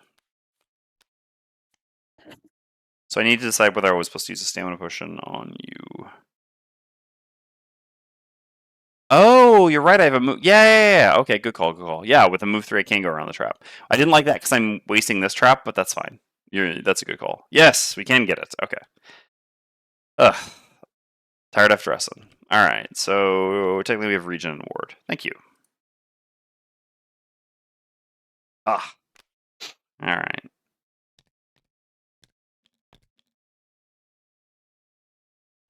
So these go over here. Yeah. So we're just doing this here. It's a trapper. Was I supposed to stamina potion something? I don't know. Stalker Spells doesn't really do much for me. I think I just long rest instead. Like, how to explain this? The value of using a stamina potion here, like stamina potion will give me a turn in a number of different circumstances, including here. But so the reason you'd really care to use stamina potion here is if you really also wanted the other card that we had here, or we really needed to immediately do something. We don't really need to immediately do something, and Stalker Spells isn't providing anything particularly valuable here. Yeah, no kidding, Bulb. No kidding. All right. We have 2 cards left here. We're going to regenerate fire here once more regardless. We're just going to play these cards. Fortunately, they're kind of going to suck. They'll be okay, whatever. Might as well go slightly later. So we're going to have to move up. All right. Eels. They have jump, but the jump doesn't really do anything here. Jump allows them to move from one water puddle to another, but they have no other water puddles they could come to. They're closer to us, so they're still not going to do anything, and accordingly not create an element. All right. So the Wraith moves to here. We'll actually attack the Lightning Eel. Not really the target we would like, but that's okay. Damage is damage. Excuse me, does 1 damage, and the Skeleton will just move to here. All right. We have our actual turn here. I will go ahead and consume the dark, mostly because of the challenge. Give them a curse. At least we're stacking up a fair number of curses. That can help. And so if I did choose this Lightning Eel, then Pyro comes and kills it. We have a decent shot. How I don't know. That's really not the thing about Pyro attacking this turn. Guess I can still. This is attack 3. I have to level +1. I can still push with this into that. All right, sure, whatever. Let's target this Lightning Eel. We can get a +1. We can get a +1. Sure, yeah. Yeah, your focus will be there. That's nice. Okay. Sure. So I will. Oops. I will target this lightning eel here with Bone Dagger. I already gave them the curse, and if it dies, I get to do a free summon. And then I'll use the top flow of the Black River just to heal myself for 3. Okay. So then Pyro's up next. So first we're going to use the last of Living Magma. Sorry, we'll always have to use the Austin Powers voice. That's just kind of a forced choice. So that gets used. And we will this time tag this lightning eel. Again, just spread as many wounds around as we can. That's the +1 I wanted here. That's not great. What voice? I don't know. Living Magma. It's the... I mean, when I have to do it on purpose, then it's a little bit different. It just kind of happens naturally. But it's from Liquid Hot Magma. Now, see, now I'm just doing a Bane voice. And again, I got into my head. Ruined it. Okay, so that's that. So we certainly want to be doing Liquid Stone bottom and this top. Yeah, I mean, I have the spear to attack first from a distance, but there's not really any advantage to that. So, sure. I mean, I guess, yeah. All right, so I will use the bottom of Liquid Stone, just move to here, do a push 1, range 1, pushing you, I don't know, it's going to end up the same. To here, you take 3, and then I use the top of Deep Fury just as an attack 3 here. But, like, is it a reference to something except Bane, or just a funny thing? No, it's not intentionally a reference. It's just Living Magma sounds like Liquid Hot Magma, which is, yeah, a line from Austin Powers. Again, which kind of dates me, right? For those of you who are a bit younger, you're like, huh? Austin Powers? But yeah, it's just something that happens automatically in my head. Yes, it is a reference. Except now I'm doing the voice poorly. Okay, so let's just do attack 3 at Deep Fury. That's all it is. We don't have any bonuses. We are not occupying Hazardous Terrain. Come on, +1 here gets us a free summon one time. I knew you couldn't, Pyro. Draw +1s when I don't want them. You can't draw them when I do want them. The free summon is a pretty big swing, so it's unfortunate that we don't get that kill. We couldn't have used one of these to secure it either, so. Okay, wave throwing time. So this one's going to take 1 from its wound, and they're going to be doing this here. So this is range 3. Alright, so I'm just going to move everything first. Let's see, you go here, 1, 2, 3. Yeah, you can hit Bone Shaper. The Bone Shaper is going to take a pummeling here, huh? Yep. And then you, I'm pretty sure, 1, 2, 3. Pretty sure you'll actually hit Pyro. Because it's least amount of movement was your terms your focus. Like this, these two are equidistant for you and you, right? But well, yeah. So going to here, the difference is that Bone Shaper was early in the round, so Bone Shaper is going to be focused for this and this. And then the question is for this. Oh wait, I'm actually gonna have to pitch a card here on Bone Shaper. Again, nothing I flipped this far really impacted this. Should I be using the healing potion for this, or just accepting pitching a card? I mean, I guess we're just accepting pitching a card. We have a card to pitch, and yeah, the potion's pretty valuable, but that's not great. We've already played 2 losses. All right, I love it. Yeah, that's a pretty rough flip for them. These long range attack 3s, but all right. And so then this one, yeah, I think it's just gonna hit Pyro because it's only 1 movement to be able to attack Pyro. So 1, 2, 3. Although hilariously, it'll still end up using 2 movement to be able to hit both targets. So then goes to here. Okay, sure. So this and this. Oh, these immobilize on their attacks too. Is that the thing? Just innate immobilize. Let's go down here. Yes, they do. Okay, sure. So we're going to get immobilized on Bone Shaper. I mean, come on. We got a lot of curses in their deck. This should be okay. So they're both going to get poisoned. Future Cloud does work for us as well. This is also going to get poisoned because it's our skeleton. Oh, at least spreading a lot of poison. All right, so we have attack 3, and Bone Shaper. Come on, be gentle.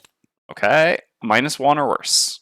Oh, that's not it. Come on. There's so many curses in there. It's not an unreasonable expectation. All right, whatever. CFL Remedy. Pitch a card for 4 life. Not the best. Okay, and then this will attack Pyro and Shambler. -1, naturally. That's 1. A 1 ward. Yeah, I don't even have a way of gaining 1 shield. This is not currently equipped, so yeah. Alright, at least I keep the regen. Alright, and then here. Yeah, of course. Of course. The attack 2 on my skeleton, which wouldn't really matter. That's where we could draw the null. The curse. Anyway. Okay.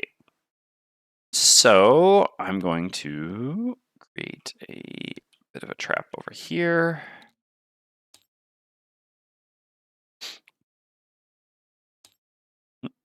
when I long rest and choose a card to lose. Alright, that's the round.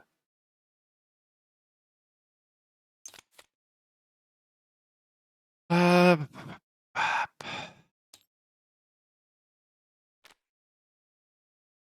at this point, yeah, it's going to be Exploding Decoy that has to go. Alright. So I can just go here, zoom, throw. I could even just throw this at 2 targets. It'd be nice if Bone Shaper weren't there, but unfortunately that's not an option at this point. I mean, I definitely need to long rest a Bone Shaper. That's pretty much a given with how much damage we're taking, we're stuck there, etc. Yeah, Trapper has a pretty decent turn here without needing to immediately start assembling things. Because just throwing this trap alone at these 2 enemies kills them. Alright. And what do we do alongside that? We do need to move or use the bow. And moving is pretty free.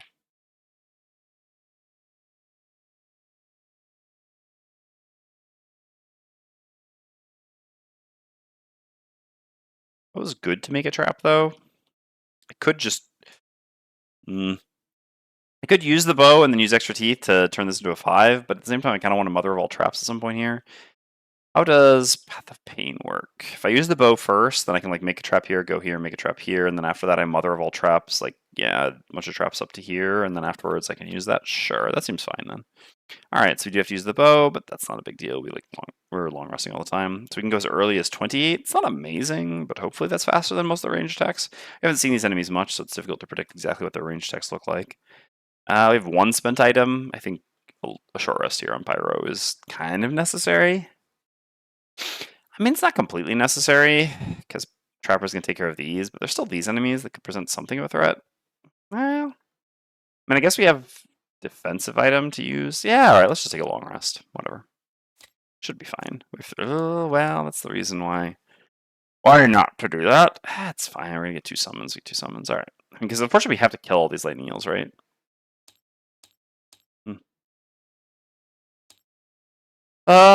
Okay. This will attack Pyro. This is the only attack on Pyro this round, so I might as well just use the leather armor. This is completely free. So here we go. So with disadvantage. Alright. This is an attack 2, so we take 2 damage. Regen is gone. Sure. The rest of the lightning eels do nothing. And Trapper goes. So I'm going to start by using the top of Foxhole. I'm going to destroy this trap. Attack these 2 enemies. This is 1, 2, 3. So this means I need to use the well-strung bow. So that turns this into range 4. So 1, 2, 3, 4 here.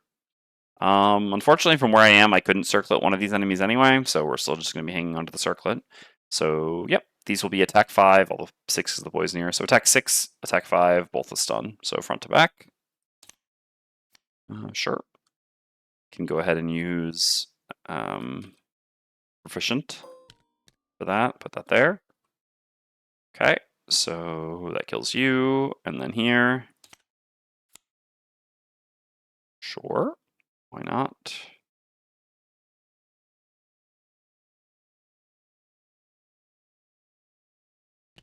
Traps everywhere.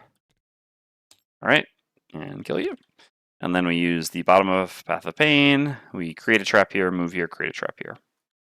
And these do not have proficient because we use proficient in something in the other room, which is fine because, again, we plan on using these to fuel the Mother of all traps. Or to build the Mother of all traps, I guess is how we should say it. We could use our initiative boots on Bone Shaper to go earlier. Again, this was 100% what happened there. We have the potion to ignore a miss, but it's not really any value in that, I think. Alright, so more water. This here. This here. Okay, and that's going to give us one of these and one of these.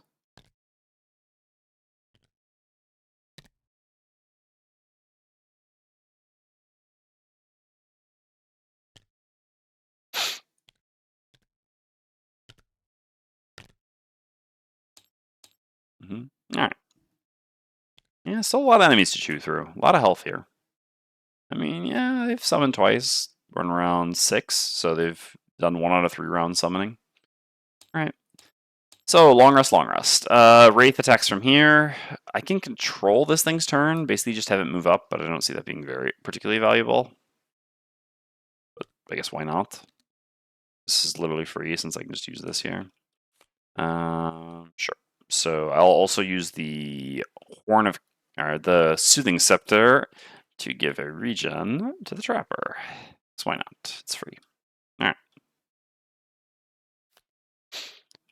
Okay, so this attacks the lightning eel, kills it.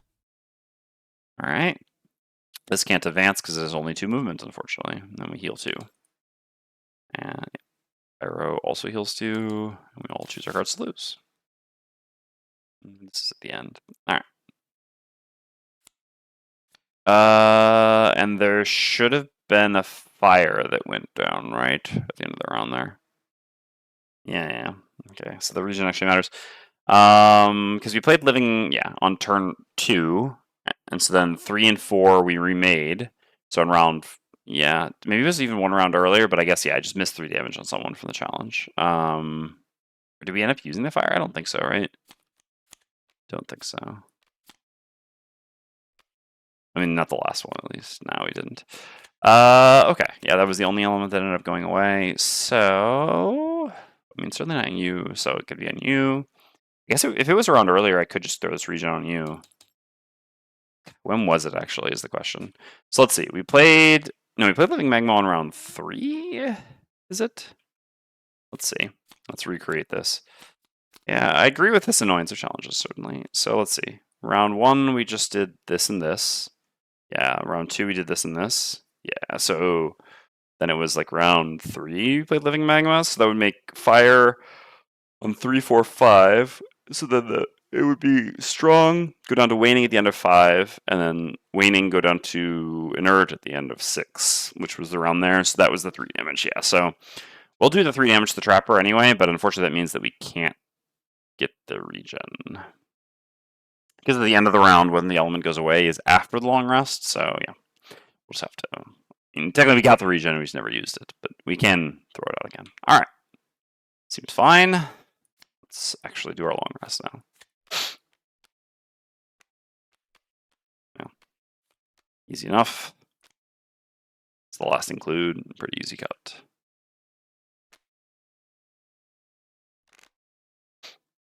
Okay. Oh. So here.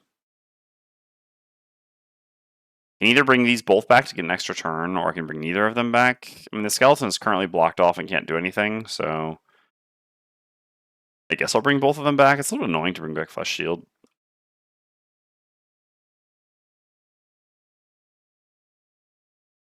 We had to pitch a card, so it is what it is.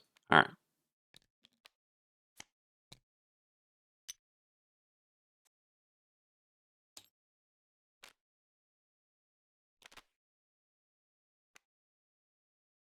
Yeah. Yep. All right.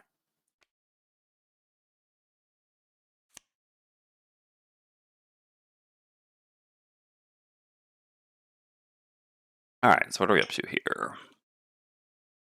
So Trapper is going to create the mother of all traps. That's a bottom action that we can use as well.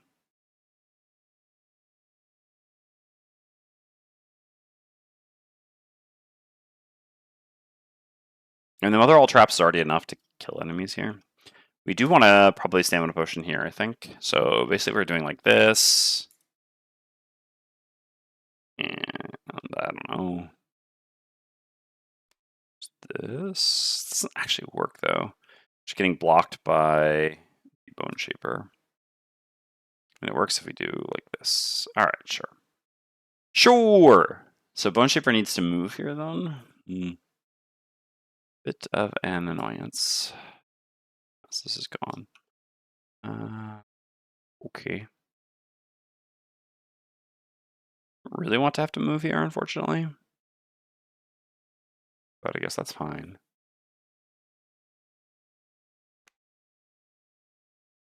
I just want to resummon. I don't know, play a card. I kind of want this to use the dark, but I guess this could also, I don't really need it to. This is a bit better.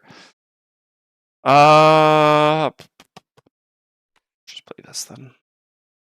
putting Bone Shaper in the wrong spot. Yes, we don't have fire currently.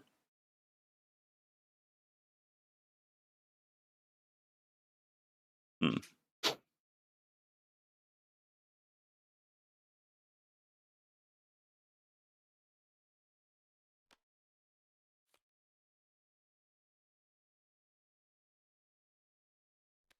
I'll just do this for initiative here as a default move.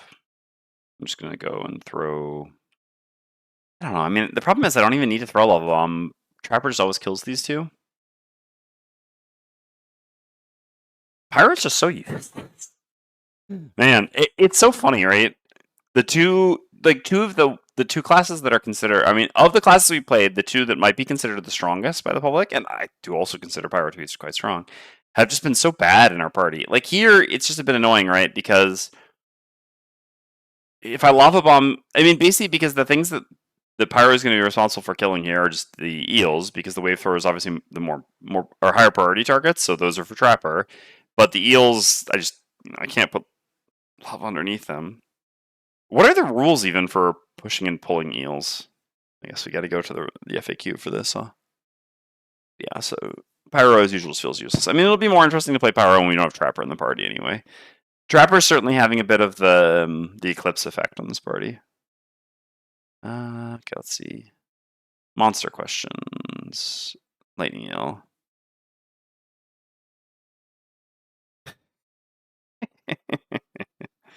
Yeah. So Lightning Eels can't be moved out of water, which is what I thought. So yeah, Pyro basically just can't do anything here. That's amazing. Like, I mean, they're basically just useless, right? Oh my god. It's Pyro. Because, like, I can't even attack something while on Hazardous Train. My pushes and pulls don't work. Hazardous Train doesn't work. I can't affect the eels at all. I mean, I could set up to affect these, but these have twice as much health, so they're just such a free kill for the Trapper. So yeah, I mean, Pyro basically just can't do anything. Alright. I mean, whatever. I'll create lava and then use it for... Or create, the Hazardous Train and then, like, use it for living magma or something again, I guess. By, like, putting it here and start attacking is so useless, but whatever. Yeah, my Pyro is useless. I mean, definitely for a while now, the two other characters in my party have not been able to equal the impact of one character in the Trapper. Obviously, the level discrepancy is part of that, but part of that's also just like Trapper versus not Trapper, I guess. Okay, sure. So I'm gonna attack this enemy anyway because that's where I want the lava to be, or the Hazardous Train to be. I'm gonna make fire using the top of Lava Bomb. I'm going to attack here. Okay, so it's just 3 damage. Well, someone in the party has to take the literal, right? Yeah. Yeah, definitely more so Pyro than the Bone Shaper. At least that Bone Shaper is like, sending out meat shields and constantly attacking and doing stuff, and they're not going to have any difficulty dealing with these eels. It's funny that, like, Pyro's like, I'm not afraid of anything. Or I fear no man. And then looks at the lightning eels, that's no man. Alright, so then we're going to use Force the Earth just as a default move too, and we're going to go here and pick up this. Like a lightning eel, right? Like Pyro defeated by a lightning eel. Hilarious. Oh yeah, we forgot to grab our loot back when we did end up fixing it, and so now we have another loot, which is 2 coins. Sure. Alright, lightning eels once again do not make light because they have nowhere they can move to attack. Here the jump actually would do something. Alright, wave throwers. So this is the little one of those. Alright, sure. So this will move to here. And attack Pyro, and then this, let's see. Actually, this will just walk into the trap, because, no, it will not. It will not. Actually, it will just stay here, because actually, yeah. This and this are both negative hexes to it, but it actually has a path around here that it'll never actually get there, plus 0 movement, but it believes in itself, so it's just going to stand still. Okay. Which is better for me, actually. So this will attack here for 3. I'll just go ahead and use my leather armor for this. I think an attack 3 is about as big as the attacks they're going to get in this room. And we'll rest after that. Alright, well, nice disadvantage. Alright, we take 4. So then the Trapper goes. So, I mean, I don't think I'm ever running down here to pick this up. I'm probably never using this trap either, so I don't know how much this really matters. I guess there's a better chance of probably using this trap than of using this trap, to be frank. Oh, we needed Bone Shaper to go before Trapper. Whoops. Yeah. I needed this hex again. I just messed up placing the cards. All right, so Bone Shaper's up next. Okay, nothing of this has to do with anything. So this can just attack the Lightning Heal from here. Flips, does 1 damage, slowly but surely chipping away. That's what we like to see. So Bone Shaper.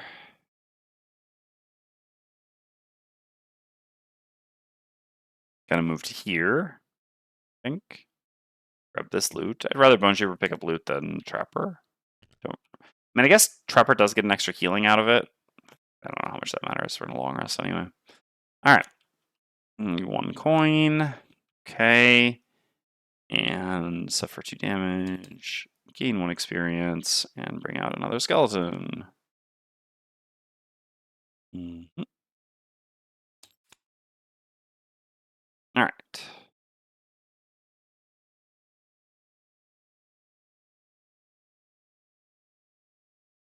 Okay. So then on the Trapper, I'm going to move to here, heal myself for 1. I'm going to use the top of Mother of all Traps to break these 3 traps. Please tell me I did. I knew I did it. Damn it. Yeah, I deleted the one that I made. That's fine. And I'm about to do the same stupid thing here. Okay. Let's work smart, not hard. All right.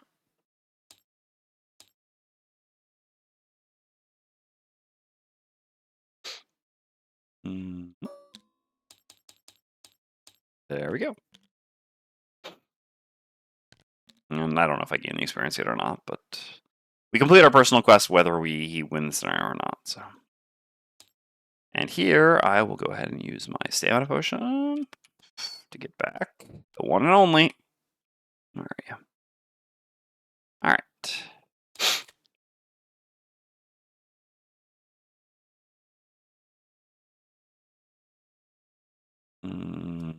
All right, so we need to activate Living Magma top action.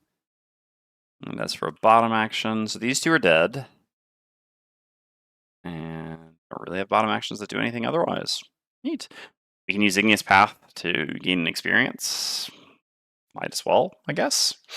No harm in it. I suppose I would rather keep the fire consumption for the end of the cycle of magma, but I think that doesn't actually work because we're gonna have 3 turns. No, we still have this and then 2 more turns of it. Yeah, no, it doesn't work because we don't have enough turns in our rest cycle at this point.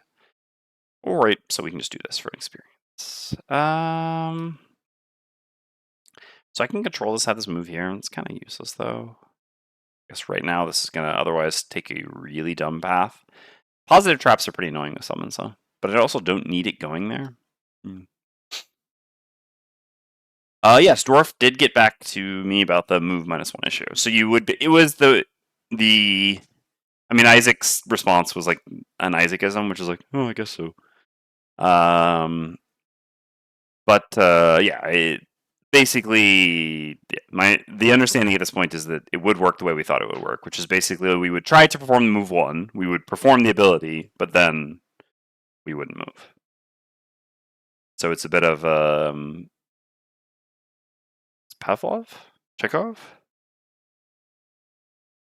No. Oh. The cat that's both in and out of the box? Ah! Anyway, both is and isn't a move ability then. I guess, yes. Schrodinger's. Yeah, that's it. There we go. Yeah, Schrodinger's the move ability. Oh, Essen took a lot out of me. What can I say? All right. So this is already an 11, so I could use extra teeth here to. No, but I can't move through this. It is kind of annoying, like, right, how these 2 do the same thing, both, like, take space from each other, but then you just can't go through it, so etc. I guess otherwise I could go here to move that, make a better heal trap somewhere. Is that really a good thing to do? I don't know. I don't know. I mean, after that, we're just going to probably do this. Yeah, sure, why not? All right. So in that case, we can actually get this out of the way so this can move up there if we want it to, which, why not?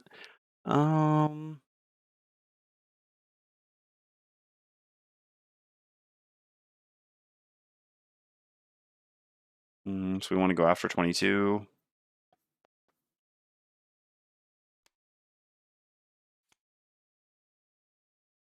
Kind of do want to use this to heal myself at some point here.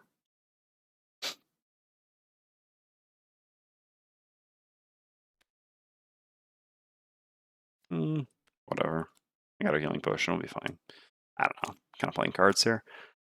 Okay.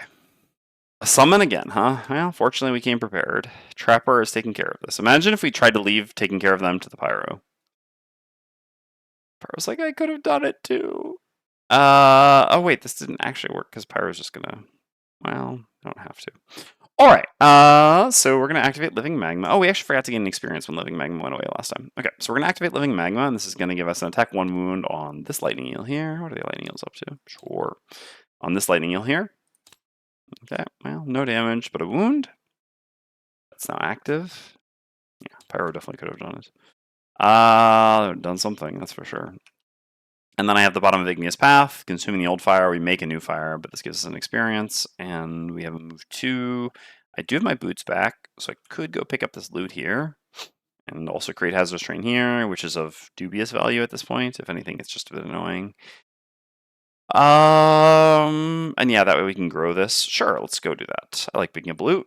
So I will not make the Hazardous Terrain, I will use my boots, and I will move 3 to there. Not like I do anything else anyway, I might as well pick up loot. Okay, that's loot. Alright. Then Trapper's up. So on Trapper, yeah. I will go ahead and use the top of Foxhole, consuming this trap. So this is going to be attack 10. Poison, wound, stun on these 2 enemies. So we eat this, and we'll go left to right. Don't have to do move or use the bow for range here. I guess we've already used the bow, right? So we couldn't even if we wanted to. Yep. All right. Oh, there we go. Left to right. Immobile Z. Bit of a typo there. I guess I should report that quickly, huh? Shows how often people have used this. Oh, that's not what I want. All right.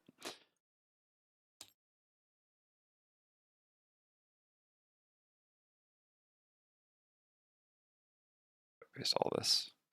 It work. All right, whatever. I got it. Let's file the bug report quickly. Do appreciate this mod, so should contribute.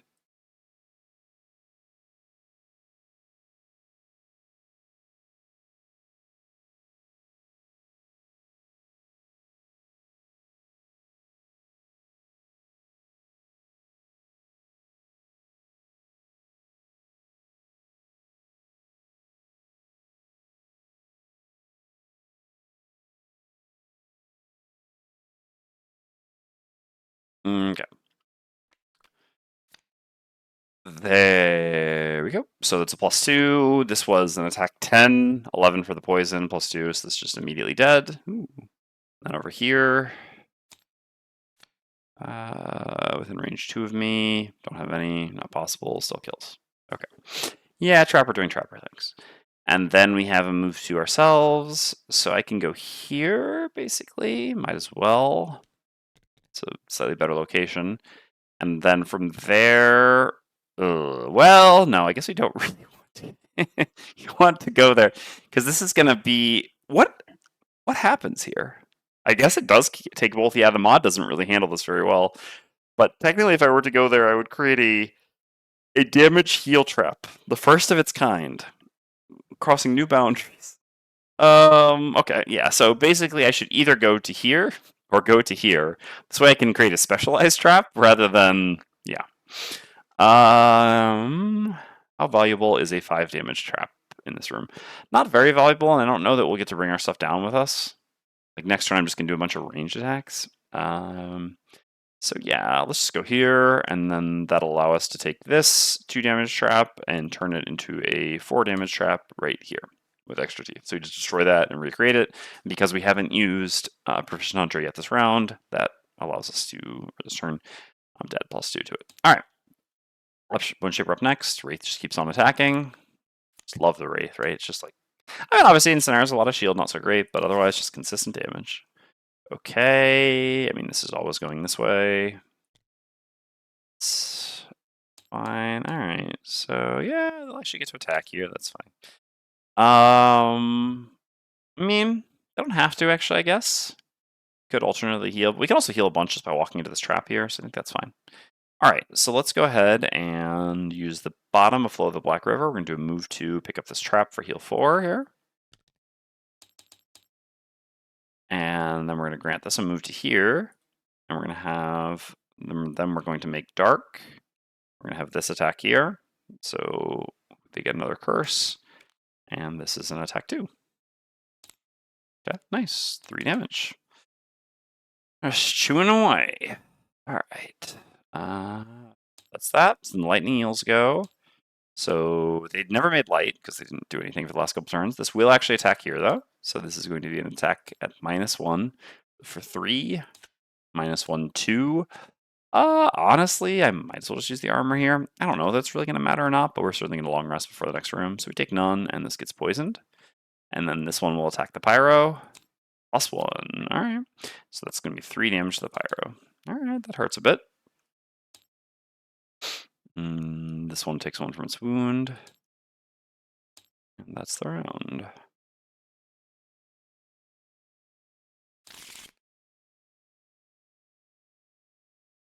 All right. So we have fire. That's not particularly impressive, though. We definitely want to do this bottom action. I think I'll just do a command. I don't really want to resummon here. Just going to do this here. Be nice to go before you. I guess we can just, with range 4, we can get a free summon off of something else. As for you, so pushes don't work at all. Can hit something next to the wall with under pressure, though. And I don't really want to walk through this trap. It's a bit annoying. In that case, I just put this under pressure. Could also just use this here. I don't know. Let's just play this for initiative, and we'll see where it goes from there. Because we only have 1 turn after this, so this doesn't have to be too punishing. It would be a little bit. Yeah, that was a mistake. I forgot that Trapper's just going to kill this one. That was the mistake. Oh, well. I mean, I've seen their initiatives now, so there's nothing I can do about it. Oops, also put the cards in the wrong spot. Been doing a very good job of that today.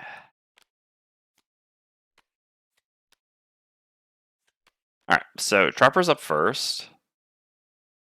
It says Pyro, but it's actually Trapper. Again, cards in the wrong spots.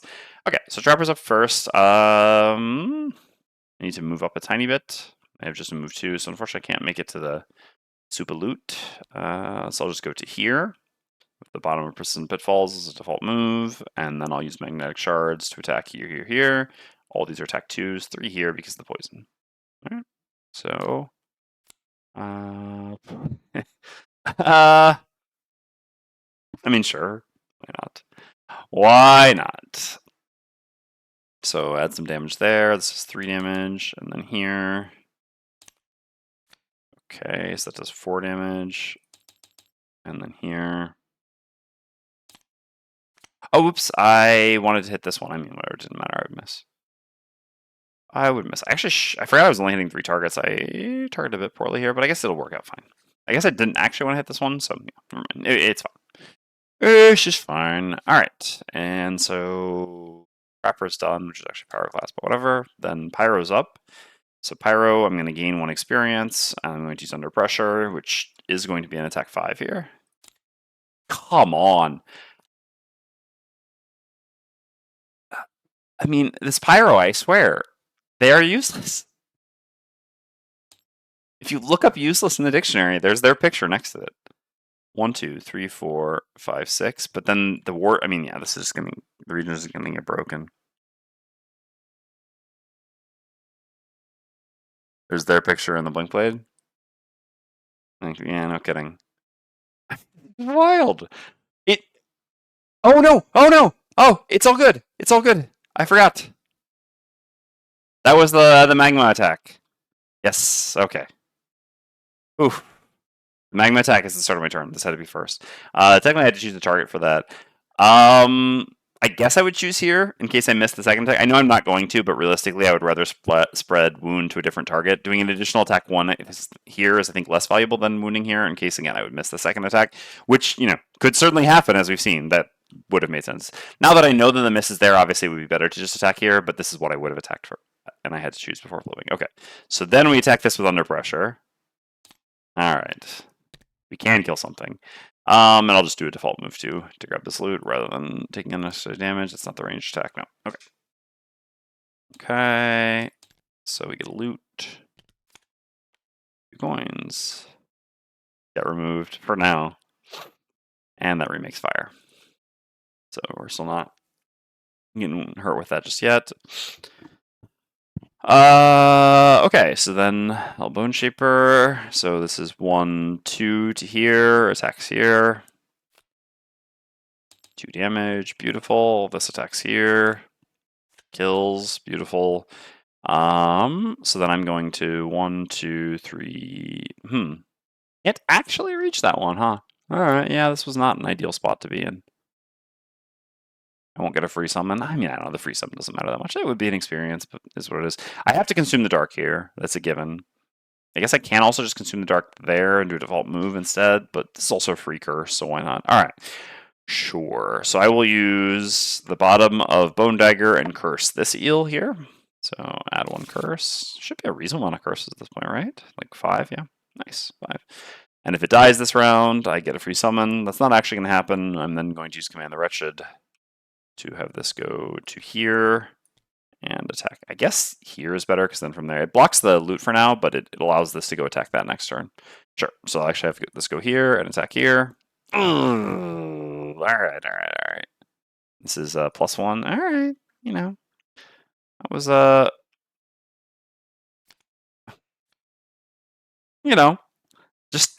just normal, everyday, average things here. Not much to see there.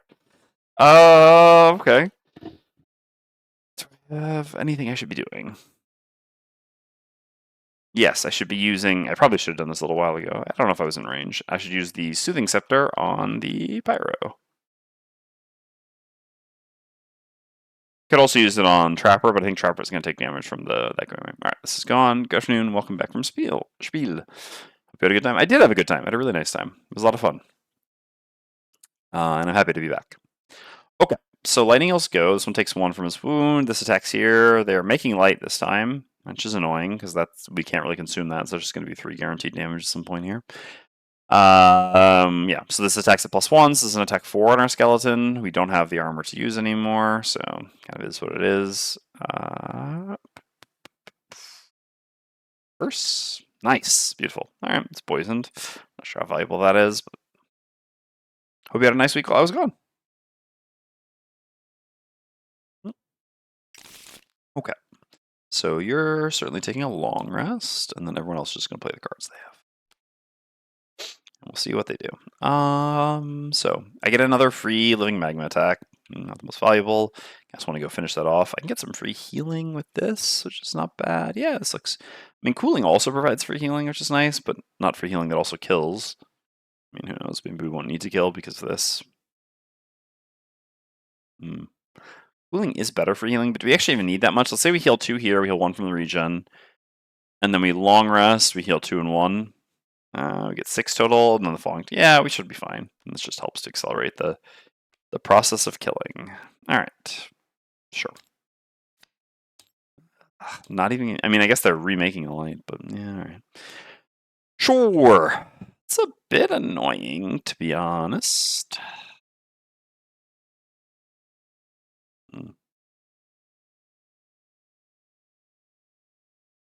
Indeed, Lord Bulb. Yeah, like I said, I'm pretty sure we chose the wrong challenge once again. This one's definitely going to be rough. That being said, if they keep remaking the light, then it's not that bad. But yeah, if they make light and then they don't for a turn, they're just doing free direct damage to the party, which is pretty rough. Yeah, decent week. Pretty busy with my little game project now that it might actually be okay to release it. So, you're working on a game. Cool. That's really cool. Congratulations and good luck.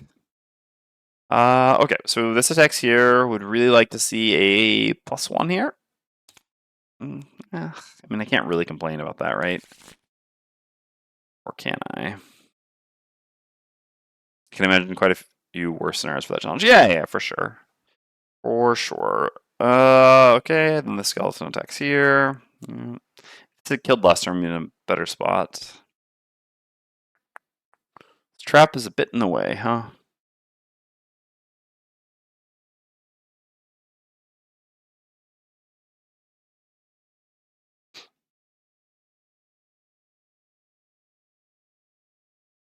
I don't really want to take this attack. Alright. Alright. Sure. So in that case, sometimes you just have to get the job done yourself. I'm going to use the bottom of Return Servant as a move 4. 1, 2, 3, 4 to here. And I'm just going to do a default attack with Flesh Shield on this eel. Beautiful. Okay, no eels. Pyro's up. I could do cooling in the end, but I guess if I go here, I get some loot, so that's not bad. I do have a move 3, though, so I get 1 from the region no matter what. Guess I kind of just have to ask myself... I mean, Trapper can go here and grab these two, I guess, with them, the bottom loot thing. It's fine to do. Oh, we need to read the thing now. Yeah. Technically before the Pyro's turn. So 26.3. It's just going to say that we can go downstairs now. Border Hex A is a stairway to below the deck and can now be entered. The first time any character enters A, read 41.2. Alright. It's a digital implementation of Crimson Scales. Pretty fun to work on.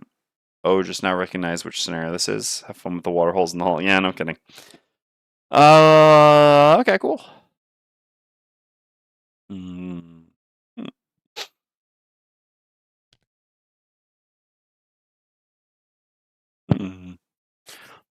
Mm.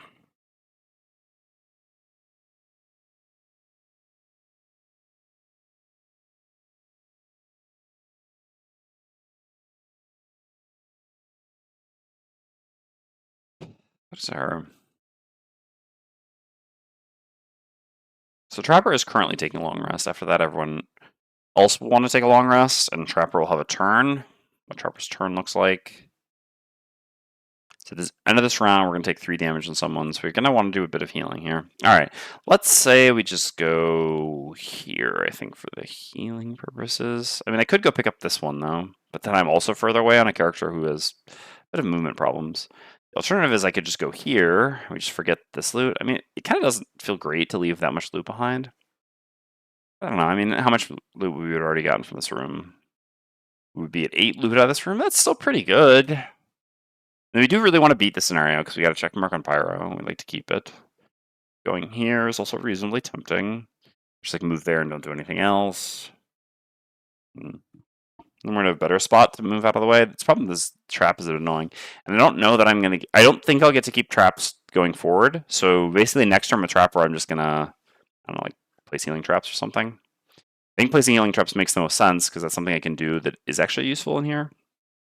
In that case, I don't really need the healing in Pyro. Alright, sure. Yeah, let's just go there. Let's just go there with Pyro. So we'll just use this as a move 3, and we do nothing with Deep Fury. And that gives us 2 loot. 1, 2. Alright, a bunch of coins, sure. Alright, and then Trapper gets a long rest, heals for 2. Fresh the bow. And so these are going to go away. I will just take that damage on Trapper. Okay. I know I get to create a trap. I'm not going to bother with that. I guess there's a chance it'll say that like I can take all my tokens downstairs. So in that case, I suppose I should create the trap. We dismiss the skeleton. I can't imagine not dismissing the skeleton. Doesn't actually give us an extra turn though. Oh. Sure, I guess I can create the trap here then. Alright, sure. Make a 3 damage trap here.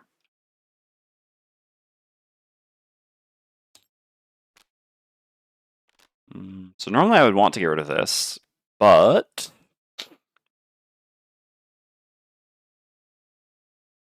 No kidding, boss. Special ship. We prepared this ship for the Pyro. Bodie McBoatface shrugs off magma like it's nothing.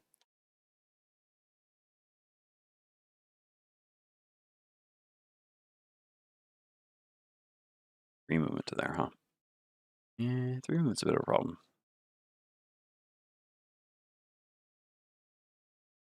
Like, this is what I would normally want to get rid of here.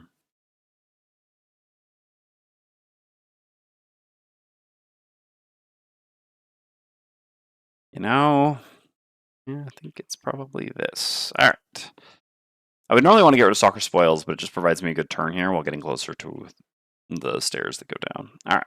Long rest, play this, and just need to move closer. So I'm just like going to there. I guess to here, because I can walk through one of the traps then. And then I can't really place the other trap very effectively. I should just not place this trap. I guess if tokens get moved down, then summons probably will as well. So I can place this here, because that way I can walk through the 3 damage trap here and leave a 5 heal trap here. Yeah, that's maybe better. I don't know. I don't think I'm going to get to bring this trap down. Let's just not create it. Okay, so what am I doing as a bottom action here?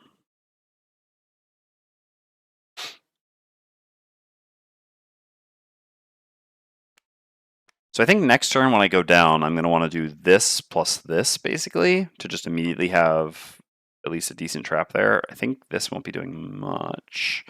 We'll still try to use it at some point.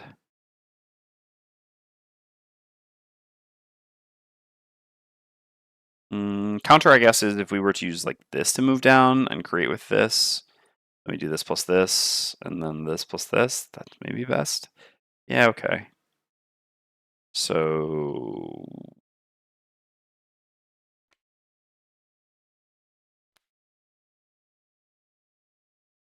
I guess Foxhole is actually the card that I'm using here.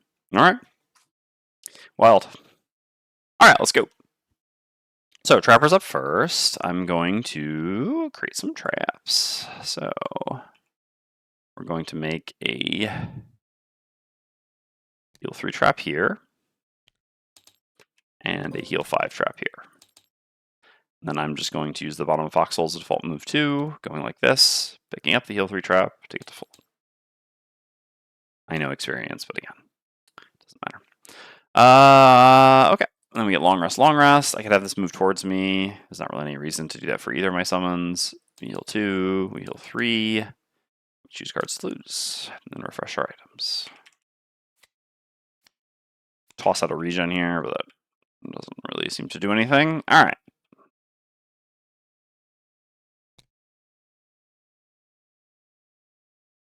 I maybe forgot. I mean, I took the damage. I don't know. I guess I couldn't perform the attack anyway, so I'm pretty sure I don't get the element. I don't really know, but whatever. I already took the damage. Actually, I'd like to get rid of cooling. So I can't get rid of cooling. What am I getting rid of here? The rest of these cards are pretty good. Maybe just liquid stone, I guess. It's gonna be hard to use bushes down there. I mean, it's gonna be hard to do any of our stuff down there. Isn't Pyro supposed to be good? All right.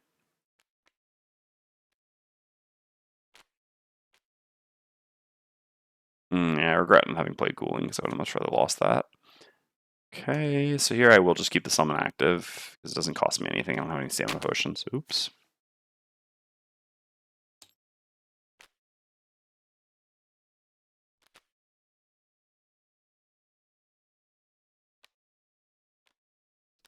If I get rid of this, that makes like this a lot worse. This doesn't really matter, but this is pretty nice. Flesh shield. I need these 2 cards here this turn, right? Well, some movement issues from where we are.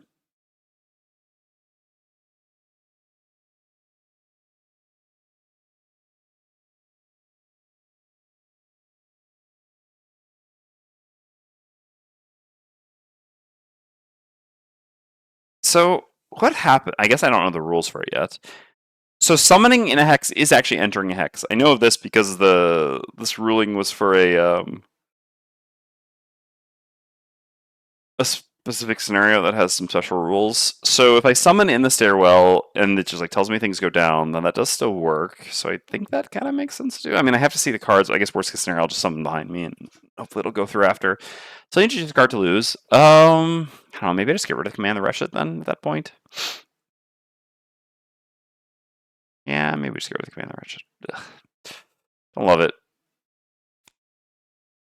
Yeah, having to pitch a card earlier on was pretty rough. All right, sure. So we'll play this and this going a bit later. So we want to do just like move down as this a move 3 sort of thing and create a big thing. Morning, Wayne. How's it going?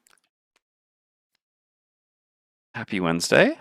Halfway through the week. All right. Pyro. We don't even need this heal, but I guess what else are we going to do? 1, 2, 3. So that is enough movement with just a move 3.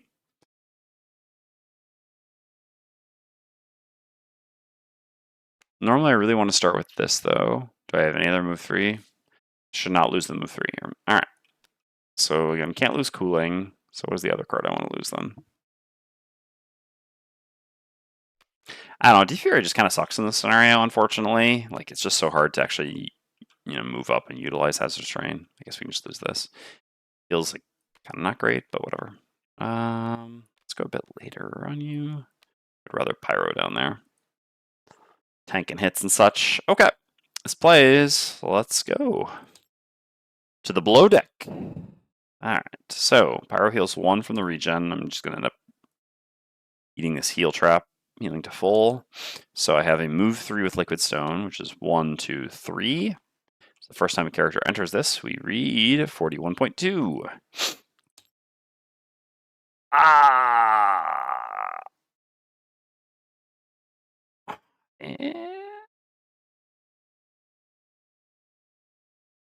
So they do have a turn, so we don't actually make it down. Oh, no.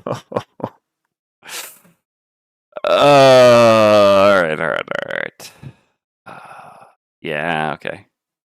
This is the second time that, yeah, my movement restrictions on Pyro and Bone Shaper in this exact same scenario setup thing is just going to really ruin us. I really thought we just got, like, to go down there. I didn't realize it was linked text. I mean, I guess I should have known. Yeah, so I guess we spawn the room. It's a little bit weird because we don't actually enter the room, but I guess the room becomes revealed. All right, well, that's pretty bad because we're not going to be doing anything this turn. Pyro, once again, proving how useful they are. Okay, so it's not exactly the same because, yeah, correct. It's definitely easier because there's not the difficult terrain this time, but I meant the same, like we're on a boat and going up and down. I definitely think, yeah, the difficult terrain version of it was extremely punishing. Here, it's more just the fact that, well, I mean, our class has no movement. Oh, wait. I can still use the boots, right? I think that's what Dwarf has said in a ruling before. Hold on. Where would we find this? Like movement ability? There's 127. Is that the one we did previously? Oh, yeah. Let's see. Yep. Movement. Boots?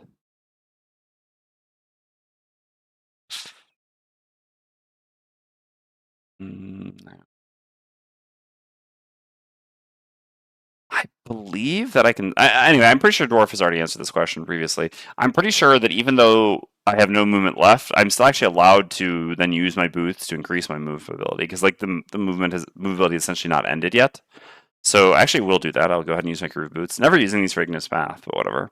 I guess I get to see what the monsters are doing first anyway. So we have all 3 monster types here. Nice, they're not making elements. Okay. Standard stuff all around. Okay. So I have 1 more movement here. So let's see. How much are they moving? So you have -1 movement. You have -1. I mean, everything is -1 movement. Okay. So with -1 movement, these have 2. I mean, they'll reach me. I guess going here is best then. Yeah. Sure. Okay. So I'll just go to here. All right. So we need to read the special rules though.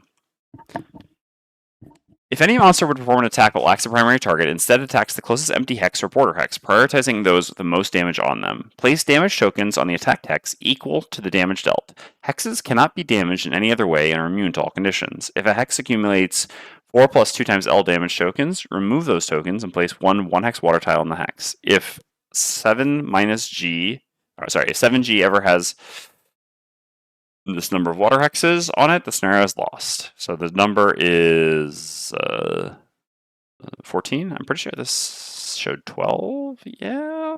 Oh, because there's already. Wait, what? Oh, right.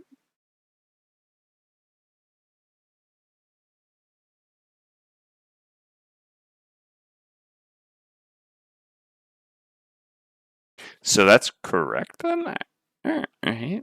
So the way that 12 would make sense here is basically that these don't count against it. Is that correct to the FAQ? That is not how I played this scenario. I guess I was making it a lot harder for myself than I needed to. Yeah, so let's see. General specific scenario questions. So this is 22. Yeah, the water tiles and the border hexes, the half hex on the edge of the boat, count towards the fail state for the scenario. Okay, that's what I thought. Yeah, okay. Yeah, so the mod is just wrong. All right. So yeah, it does work the way I thought it does, but yeah. I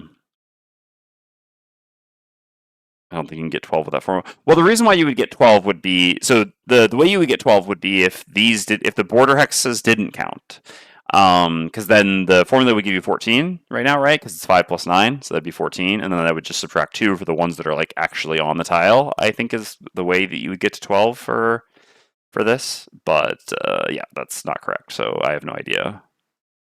So that's what made me doubt it for a second. Because yes, my understanding was that these definitely counted against it, and they do. I just checked the FAQ. But the only way I think you could get to 12 with this formula, I mean, in this situation, was by thinking, I guess, that they don't. What is your L currently? Yeah, L is 4. Oh, if you're wondering if that's meant to be for each tile, but I mean, I guess I could copy paste it, but I'm pretty sure that's, maybe. Oh, yeah, yeah, that is it, right? Yeah, because so it's 8. Yeah, okay. All right, yeah, so that's what that's for. All right, that's good to know. So I can just copy paste these. It's weird that things that you're supposed to copy paste are locked, though, right? Because look, so it started locked. If I try to copy paste this, oh wait, you can copy paste lock things? Or no, it's just because I selected it when it wasn't locked, right? Let's see. Pretty sure you can't copy paste lock things. Yeah, you cannot. Yeah, it's just because I had selected to copy paste when I unlocked it. Yeah, so it's weird. Like if you're gonna provide something that needs to be copy pasted, why start it locked? Doesn't really make sense. All right, yeah. So we'll want a bunch of these. Okay. So yes, we fail if let's just go ahead and go objects, components, tools, counter. All right, we'll make this blue. The flooding of the boat. Blue. For the flooding of the boat. All right. So they're currently 6. I guess we'll count down. So the total number is 14, right? And there are 6, so there's 8 left that we can put on the boat. Okay.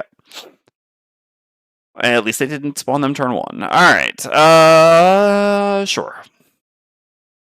So I will just attack the elite. I think I'd rather have a slightly more central hazardous terrain than a hazardous terrain down here. And the attack 2 is going to do the same either way. So I will attack the elite with the top of Lava Bomb. I guess I might as well use the tri-corner hat for this. Obviously no reason not to.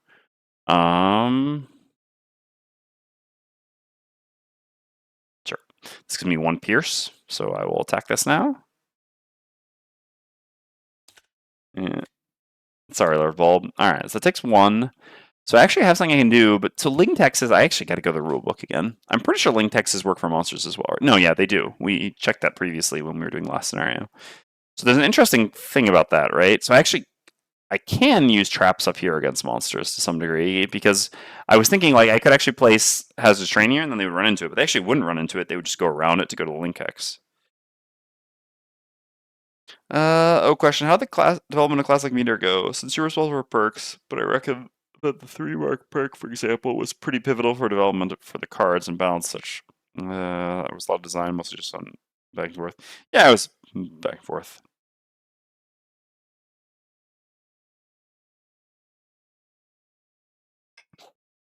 Yeah, so I think the reason that like basically I think there's a pretty simple solution to make I don't know, well, sort of.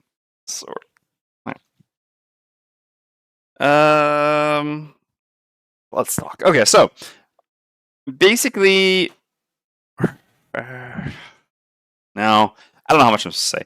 Like, place this here. Things that were in the process of design development but not ever released are technically still under NDA. Isaac usually doesn't care, but yeah, let's be safe. So yeah, I shouldn't really. But I mean, stuff that I made, I'm allowed to talk about. But like, this one's a little more complicated because yeah, there's like Isaac parts and us parts. But basically, yeah, I mean, I can certainly say this. So this was originally a persistent loss on the class, and it was eventually moved to a perk because people didn't really like feeling like they had to. I mean, a 3-check perk tax to not screw over your team is one thing, but yeah, like having every scenario a persistent loss tax to not screw over your team, I guess felt worse. So that's kind of how that ended up that way. Okay. So is it worth using the freezing crystal now? It'd be pretty annoying actually for the pathing for the rest of our allies to get down. So I don't think I want to do that. I think I can just take an attack. This is going to attack me for +1, huh? It's going to be attack 5 impair.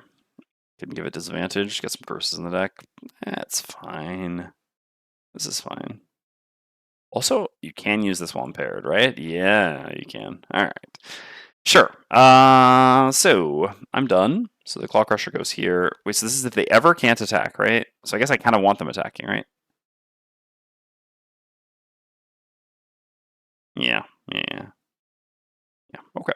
Sure. So it attacks me. Blow my nose 1 sec. Let's do this first. All right. Oh, the worst. You hate to see that.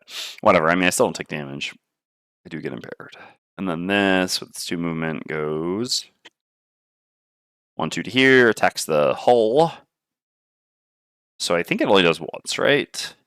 Permanent, but lacks a permanent. It instead attacks the closest empty hex or border hex, prioritizing those with the most damage on them. Okay. Sure. I'd rather have it attack a border hex than an actual hex, because the actual hex will get in my way, so we'll have it attack like this border hex here, I guess. So this performs an attack 3 on the border hex. Okay, sure. All right, couple of minutes. 1 second. Okay, I'm back. So that's the Claw Crushers. Then we get the Wave Throwers. Good one for now. Good luck, and maybe I'll check back later. Yeah, I'm not sure if I'll do a second scenario today or not. I'll just see how I'm feeling after this. I'll probably try to. Maybe we'll just stop halfway through the scenario. Who knows?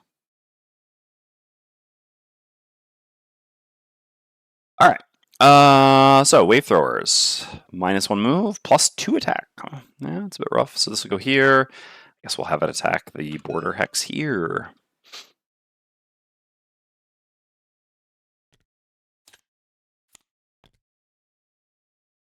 Yeah, I hope I don't as well. Alright, so -1, so 4 damage there. And then this, let's see, your focus is here. Yeah, because this is blocked off. So yeah, it's got to be going like this. So here, and we'll have you attack down here. Okay. Sure. I actually didn't really want to use a curse there. Yeah, that's a good point. The eels will gang up on it. No, too late now. I mean, whatever. The eels, I guess, can, but yeah, you're right. That was a bad one. That was a bad one. You are right. Well, I just wanted to give the eels something to do. Okay. So this eel goes first. Attacks here. This is attack. They don't have lights. So this is an attack 4. 1, 2, 3, 4. All right. Then this I'll have like attack back here, I guess. Okay. 1, 2, 3, 4. Come on now. All right. Then this will attack here. Please not a +1. Okay, that's fine. And then this I can have attack here, I guess. Okay. 3 damage. Okay. Trying to take the ship down, and we are going to struggle to get anywhere. All right, this goes to here. This goes to here. Mm -hmm. 1, 2, 3, I think, to here. Suffer 2 damage. and summon a skeleton here.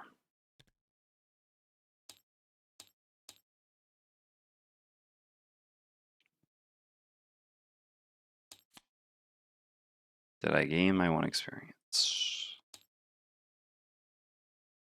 Did not. Didn't think so.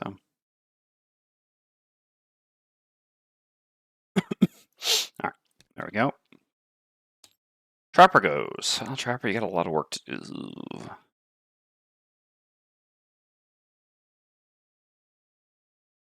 Yeah, I think it is a very swingy scenario. I think that the wave throwers being able to summon down here is just the worst, basically. I mean, fortunately, I guess the turn 1 summon, I mean, it's bad because that's more lightning heals, but at least they're set up in a position where they'll actually summon in water rather than creating water, but still, yeah. The wave throwers being able to contribute to summoning down here is a pretty rough thing. Alright. It's just something in my throat. It's not sick. Alright. Yeah, we got a bit of a problem here, huh? I mean, I guess Pyro's just gonna have to, like, push. That's fine. Because, yeah, we're kind of...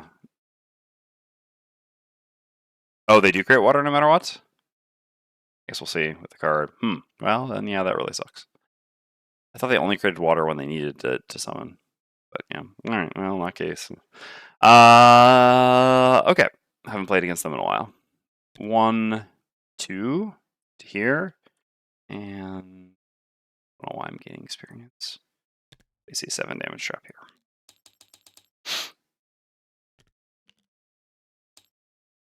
Wish I had the push now. Any push left? We don't. This is not good. Oh, we do have push. We have Path of Pain top. Wild. All right. I mean, I guess we're actually gonna do this for once. That's so funny. Yeah, sure. Okay. All right. So yeah, I mean, I actually have to do this. Gonna be a bit funny. So you will walk to like here and make, this goes first. Yeah. Air attack. Okay, and these will start trickling down basically. We also have to be down there. Yeah, so we can't actually use a command attack here, basically. We can't do this because we can't really do anything here. We can just use a bottom, right? Because we won't have line of sight to anything down there. Okay. And we only have 2 movement. I mean, I guess I'm just gonna play this guy no matter what. Play this. I just have to move each turn anyway, so might as well save good initiative plus this for the following turn. All right. Sorry. So as for you, what do you want to do? So I am impaired.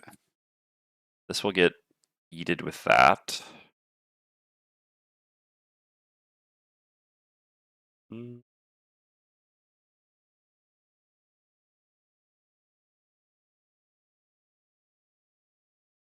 I don't have my boots anymore, so Living Magma's not really what I want it to be on the bottom. I could just get Living Magma top going again. Start spreading around some wounds. It's not terrible, because this will be... You can put this here, for example.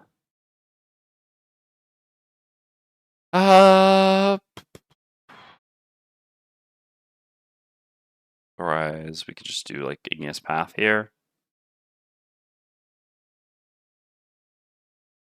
The top, I mean.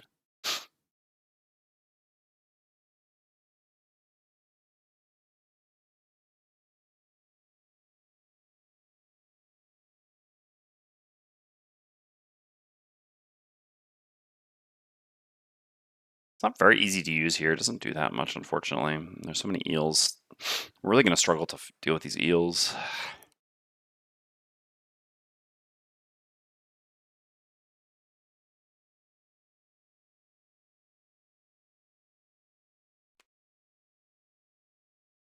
I think I'd rather try to save this bottom.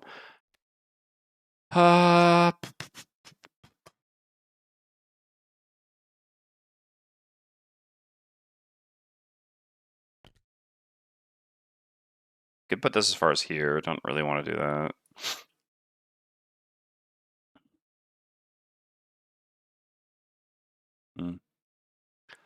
Otherwise, I can just like go under pressure here, but I'm just doing essentially an attack 3. Feels pretty mid. I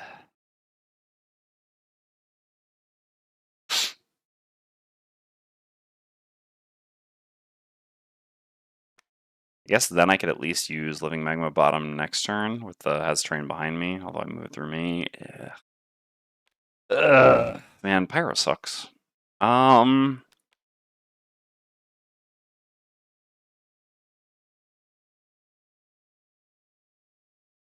Alright, how much damage will this take on Trapper's attack? Let's assume that we do 1 damage with the attack itself, and then we do 7 plus 3, so 10, 11. 6 life left, so pulling him back into this only does 3. It's not enough to kill.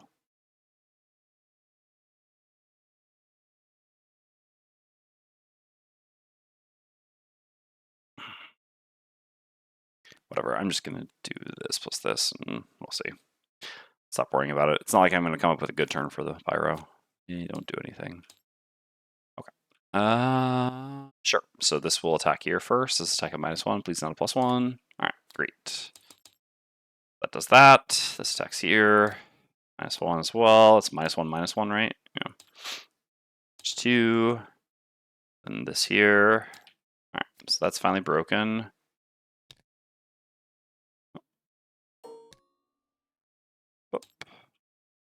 And then this here, +1, so that's just 3. Alright. Sure. Trapper's up next. I'm going to activate the bottom of Persistent Pitfalls, so that when this trap gets used, I'll recreate a trap with it. And then I use the top of Path of Pain. I guess I could just execute the normal instead. Is that better?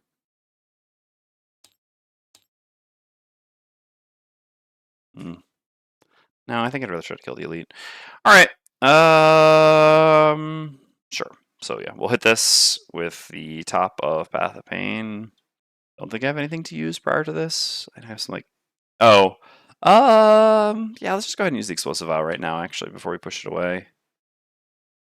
Yeah, there's some options, or that helps to just secure the kill this turn. All right, so 2 direct damage to it, and yeah, attack 3. Come on, nice modifier. Ooh, that's very good. Very, very good. Okay, so that means our attack is a 5. He has 2 shields, so we deal 3 damage to him. Then we push him through this and this. That's 7 and 3 damage. That puts him to 2. So Persistent Pitfalls. Create a trap that has half and all conditions of the sprung trap in the empty hex closest to the sprung trap. Yeah, so we can't place that trap somewhere that they would actually push this through it again. Anyway, so it's going to take 7 here and 3 here, so that's 10. Goes to 2. Also get to immobilize it. We'll figure that out in a second. We can put it as far as here if we want. Can also just, yeah, kill it by pulling it. So this trap...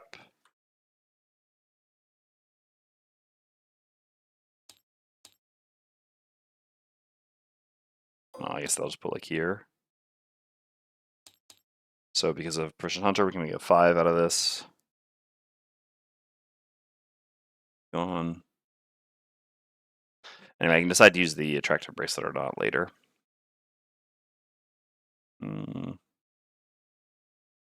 Yeah. I could just Attractive Bracelet kill this on the Has Terrain if I want to.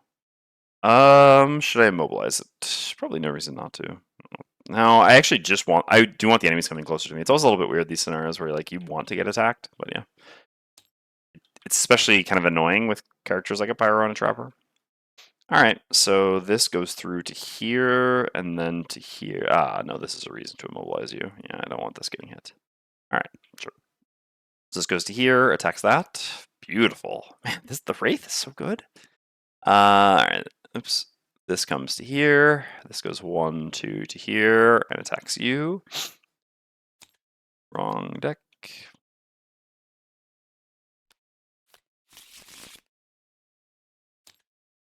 -1 means no damage. That's fine. Sure. So I can gift something movement here, but it's not particularly valuable to do that, I think. So instead I will just do 1, 2 to here. the bottom Bone Dagger, and then I'll heal myself for 2 at the top of Flow of the Black River. Alright, Pyro's up. So on Pyro, I'm just going to use Igneous. So, I mean, that's pretty good, right? It's the kill on this. Sure. Yeah, I like that, and gives me a bunch of hazard string to play with for like all of 2 enemies, but still. All right, sure. Let's run that. I mean, time is really the essence. Okay, so I'm gonna use the bottom of Under Pressure as a default move to here, and then I'm gonna use the top of Igneous Path, making fire. So I'm gonna designate a featureless hex within range 4. So I'm gonna have to grab some of this hazard strain. So 1, 2, 3, 4. Let's see.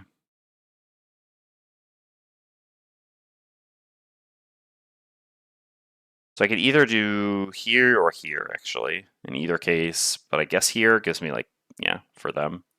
So sure. So I'll put this here, here, and here, basically. And so that kills you and does 3 damage to you. This gives 2 experience then. Okay, and that is lost. You can still use the freezing crystal, but no reason to do that right now. Alright, so the Claw Crusher goes. It's going to make some poison attacks. So targets are going to be Trapper and the Skeleton. So Trapper first. Attack at -1, so 1. Okay.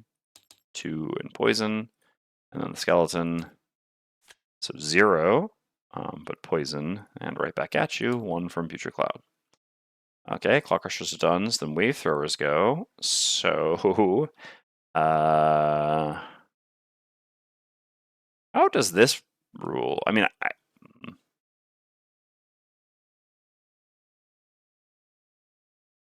no, so this doesn't change how they focus. It just changes what they do if they don't have anything to attack. So yeah, it'll still have to try to find focus normally. So from its spot here, it would walk through one of these 2 hexes. I mean, so this is a renewable resource, whereas this is a non-renewable resource. I kind of get the choice here, right, of either of these spots. The trap is kind of an annoying spot, though. But I could combine it. I mean, that being said, like, do I really need the 5 damage from the trap? Any traps that I end up combining? I guess counter is I can literally just... If Pyro isn't in the spot next turn, if I were to go like 1, 2 to here, so like 1, 2, 3. No, I still can't hit 2 lightning eels, unfortunately. Because I need to kill lightning eels because Pyro just can't do anything about them.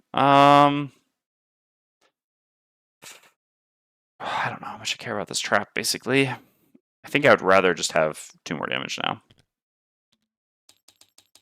I guess, no, from here it's harder to push, although I don't actually have push, I have like pull, right? Point, yeah. Alright, sure. Yep, so that'll come here and attack the Pyro. Oh, immobilize. We got the potion. Should actually no longer have this. This is a -1. So take 2 damage and I get immobilized. It's actually kind of annoying. And then you are just going to go like this and then actually attack here. 2 damage. All right. Yeah. Definitely breaking some holes. Okay.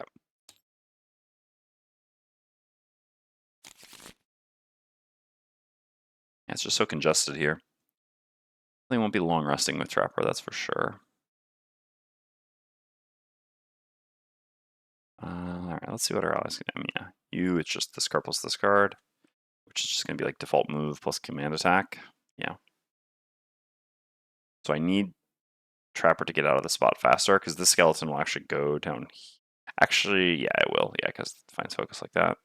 So I really need Trapper to move, which means Pyro. No, Pyro can't move. So Trapper just has to move. All right, so let's do a little short resting. That's my only move 3, right? Yeah. All right. That's not great. Because I kind of need that here. Well, or I could like go back, but that doesn't seem very good either. Alternatively, we can always just dismiss a summon. Oh wait, I can control the summon's turn, just have it move to here. Yeah, to make space. Okay. Yeah, sorry, Mother All Traps. Time is up.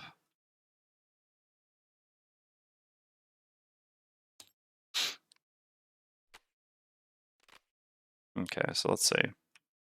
So what I really want is to kind of advance a bit, but these things are kind of annoyingly in the way. Hey, dwarf.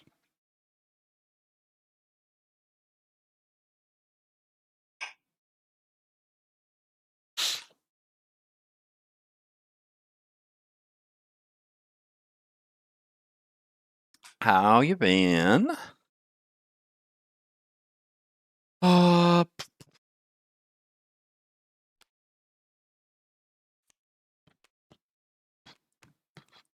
I'd rather go a little bit later to have space to try to do my things a bit. Thank you. It's good to be back. Okay.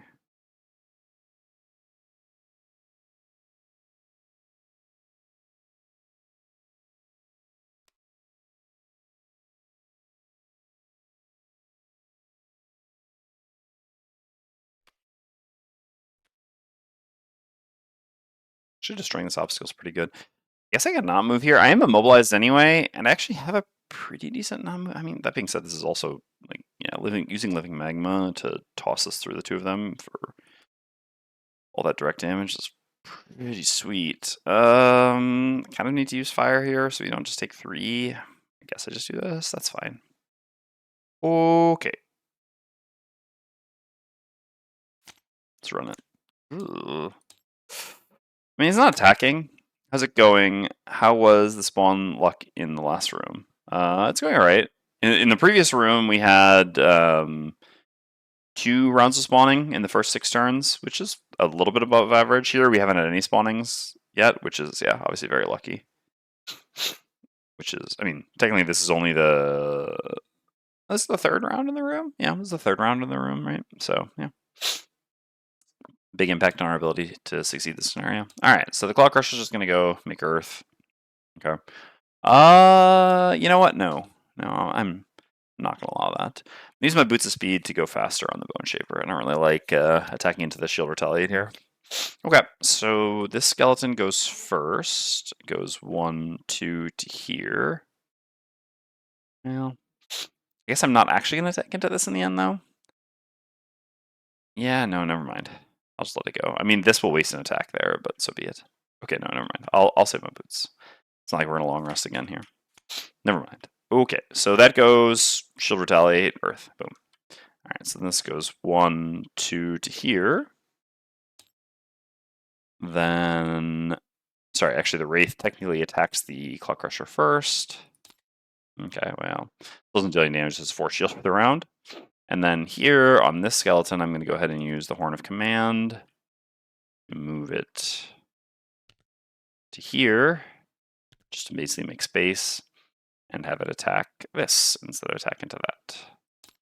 Okay, does 3 damage. Yeah, this isn't really going to do anything on Flowing Fire, but that's fine. It'll just consume the fire is basically the important thing. Okay, then I have my actual turn. Not so great in the end.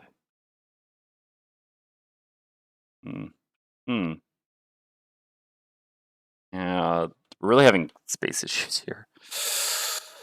Oh, I think I did this a bit wrong. I guess Pyro's just gonna have to get a slightly different approach. We're gonna have to use our anti-immobilize potion. That's fine. That's fine. Okay. Okay. So what am I actually doing? They need. Do I actually need the space? Is it just like the 8 damage stun trap enough to kill all these enemies? Yeah, it is. Okay. Sure. So in that case, I guess I'm just doing a default move 2 at the bottom of. I could just eat the Earth otherwise. Wave thrower is gonna attack. Sure. I guess I'll actually just use the bottom of Eternal Torment, move to here, and then I'll use the top of Flesh Shield Targeting my shambling skeleton here, shambling skeleton here, because this wave thrower will end up attacking it, right? What is your AoE? Oh, the enormous AoE. Oh, wow, we're getting cooked. But it attacks for -1, so for 1, and I still have my armor to save the Wraith. Yeah, sure. So then I will use Flesh Shield top just as a way of getting rid of the earth here and not creating dark. The commanded dark attack was pretty useless, or curse attack was pretty useless here. To give this shambling skeleton here 2 shield and 1 retaliate. Not something you do often, but alas, here we are. Don't get experience because it didn't consume dark. Okay. So then Pyro goes. So I know this magma is going to just automatically kill this one here, but I actually really want to consume the fire so that we don't have to take 3 damage. So I'm going to attack it first because I really don't want to attack into 4 shield to retaliate if I can avoid it, even if that would put Hazardous Terrain here. So, oh no, I guess it wouldn't anyway. This will here though. Sure. So I'm going to consume the fire, gain 1 experience, and I'm going to do an attack 2 with flowing fire, targeting this wave thrower. Okay, that kills. Technically, we would have done damage here. And then this hex is empty now. Oops. So we actually do get to place this here.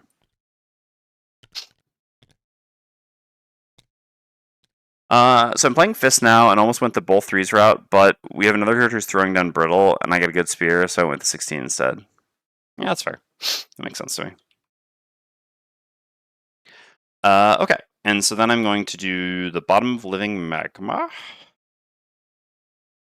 So, yeah. In order to do what I need to do here on Trapper, I'm going to use the Major Cure Potion to remove my Immobilize, do a move 1 with Living Magma to here, then I'm going to move up to 1 adjacent 1 hex Hazardous Terrain tile up to 2 hexes.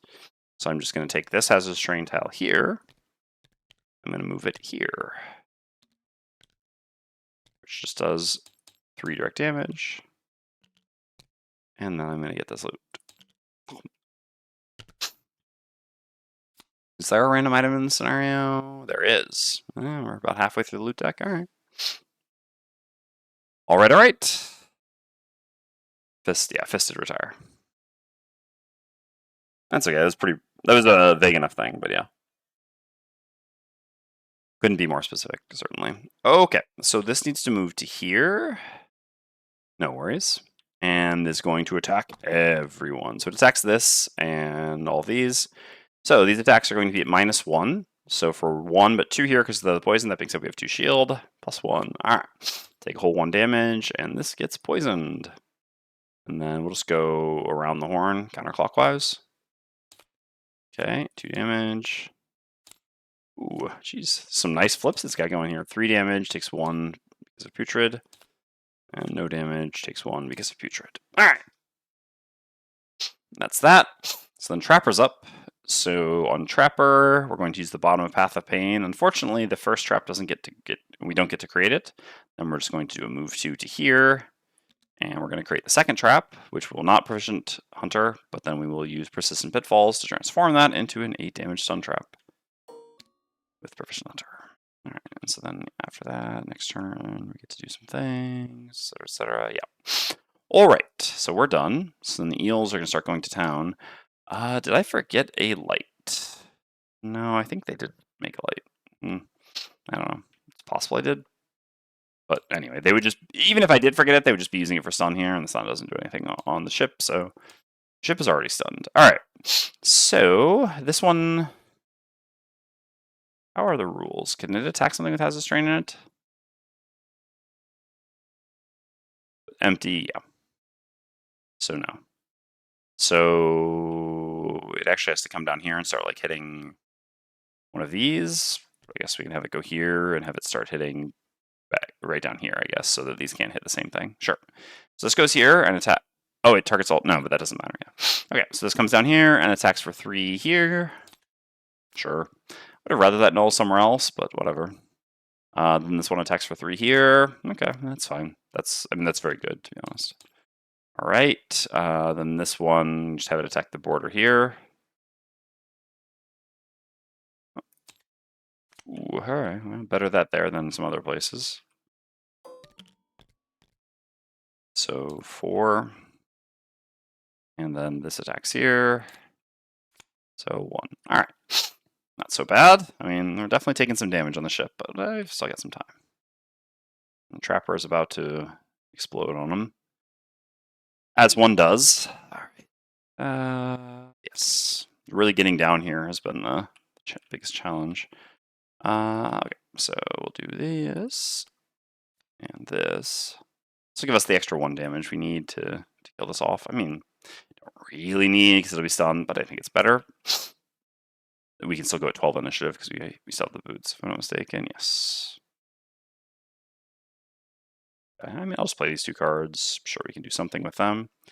Can I afford a long rest on the Bone Shaper at this point? I think the answer to that is probably yes. There's not many enemies hitting, and we still have a fair amount of margin. I think it's okay to long rest here. And this isn't even going to get a turn, so it's not like we can, yeah, like now it's going for the summon, but, so it does always create water, huh? Yeah, alright, so that's a wild swing, actually. Yeah. I think that, yeah, I don't know. Probably that ability card should have been removed for this scenario. I guess that's the reshuffle is the problem, right? Although, again, should it be? Alright, so, Pyro's up. Yeah. Being a Pyro fighting lightning eels is so hilariously bad.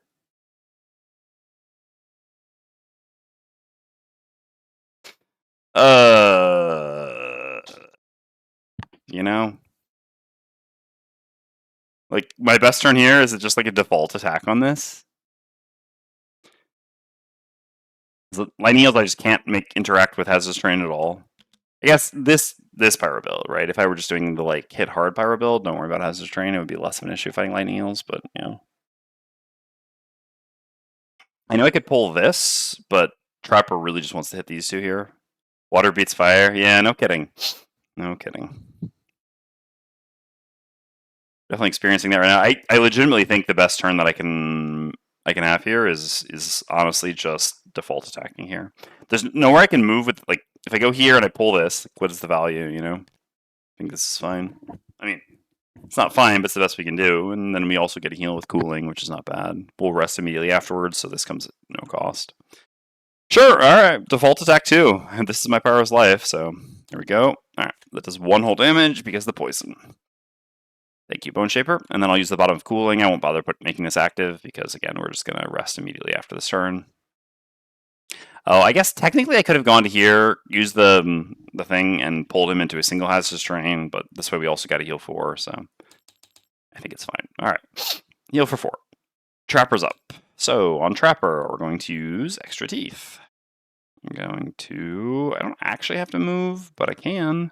So I might as well advance a little bit to make more space back here. So I'll move here.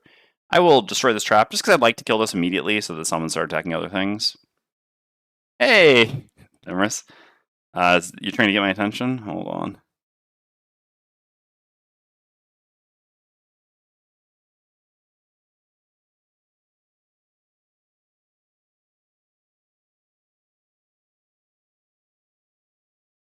Oh my god. Sorry, I was just checking Discord and seeing a work thing.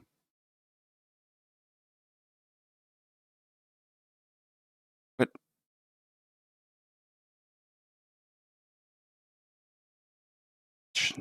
I mean, there's... Anyway.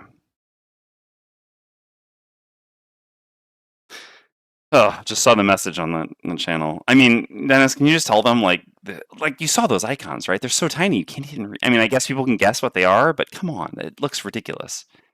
Those can't be like that. I mean, they can give me the file, and I'll go through and put them all in individually if I have to. Alright, anyway. So,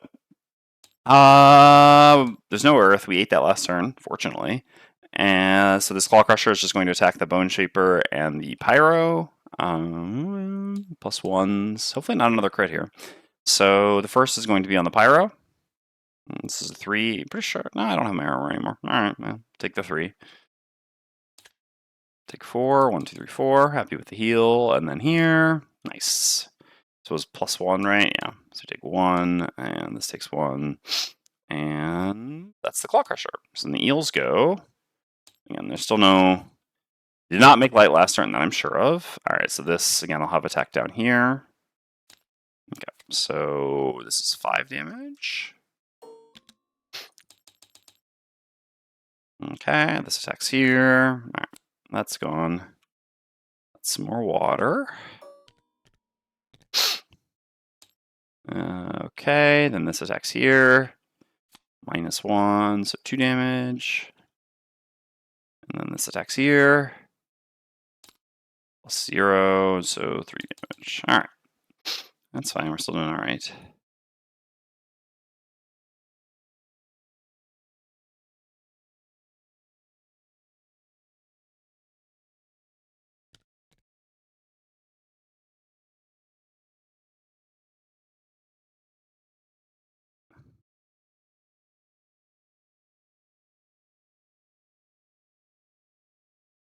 Sorry, looking at the messages in the work chat. Oh wait, I forgot the Trapper's turn. Pretty sure this, yeah. Okay, whoops, this should not have been destroyed. This should still be a 1.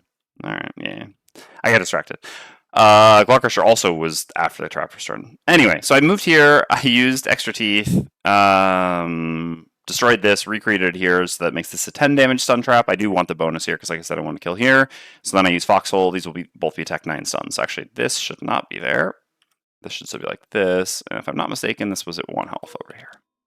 And so it will remain. Alright, so attack 9 stun, 10 because of the poison on this one, so here and then here.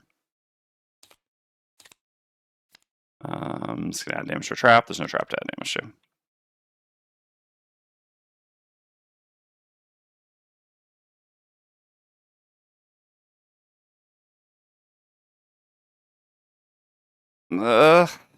Maximum Overlay Cheese isn't really very good. I have not, Themris. I have not. Alright, I'm just gonna respond to the thing.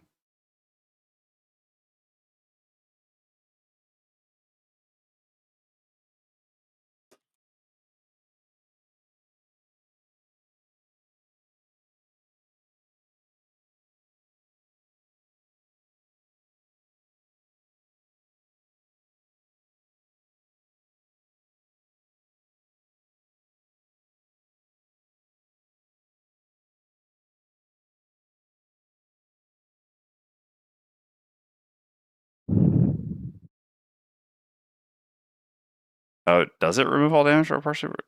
No, I'm sure, I guess. I didn't realize that interaction. I mean, it doesn't really matter, but yeah.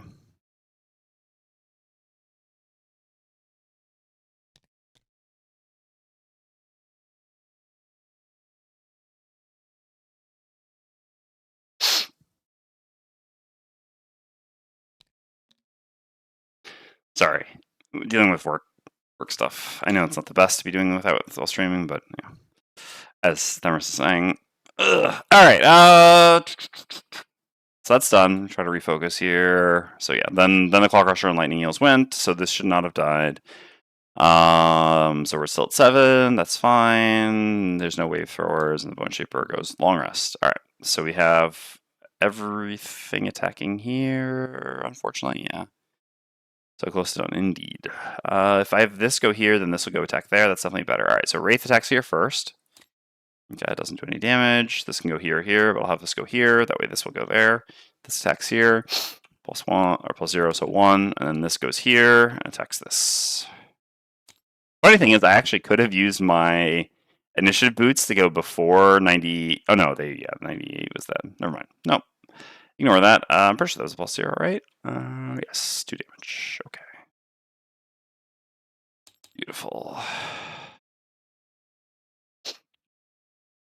Heal 2 from the long rest. I could throw someone a regen. I might as well throw it on Pyro right now. How much more useful is it going to be than this? And I don't think I should bring anything back here. Yeah.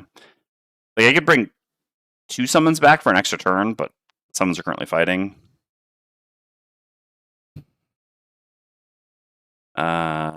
Was this already spent or not? I don't know. I wasn't paying attention. Crap. Whatever. It's spent now. Because technically I could have used it before refreshing for the long rest, which is how I gave out one, but I think maybe it was already spent. I don't know. Doesn't matter that much. So what do I want here? Like command attacks are not bad. Command movement is not bad. The only thing is, because the challenge, if I get rid of this, then this becomes a lot harder to use. Honestly, maybe Flesh Shield is just less important then.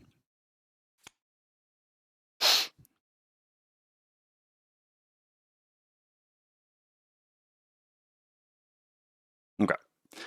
So, Trapper. Yeah, I mean, we should just try to be wrapping things up at this point.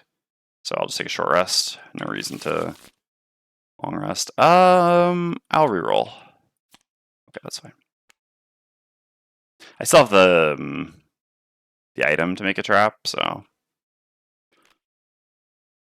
How Trapper Pyro shenanigans been? Well, my Trapper's been useless and my Pyro's been overpowered. The Pyro has basically just been, nerfed at the mercy of the Trapper. I don't know. I was saying this a little bit earlier before you got here.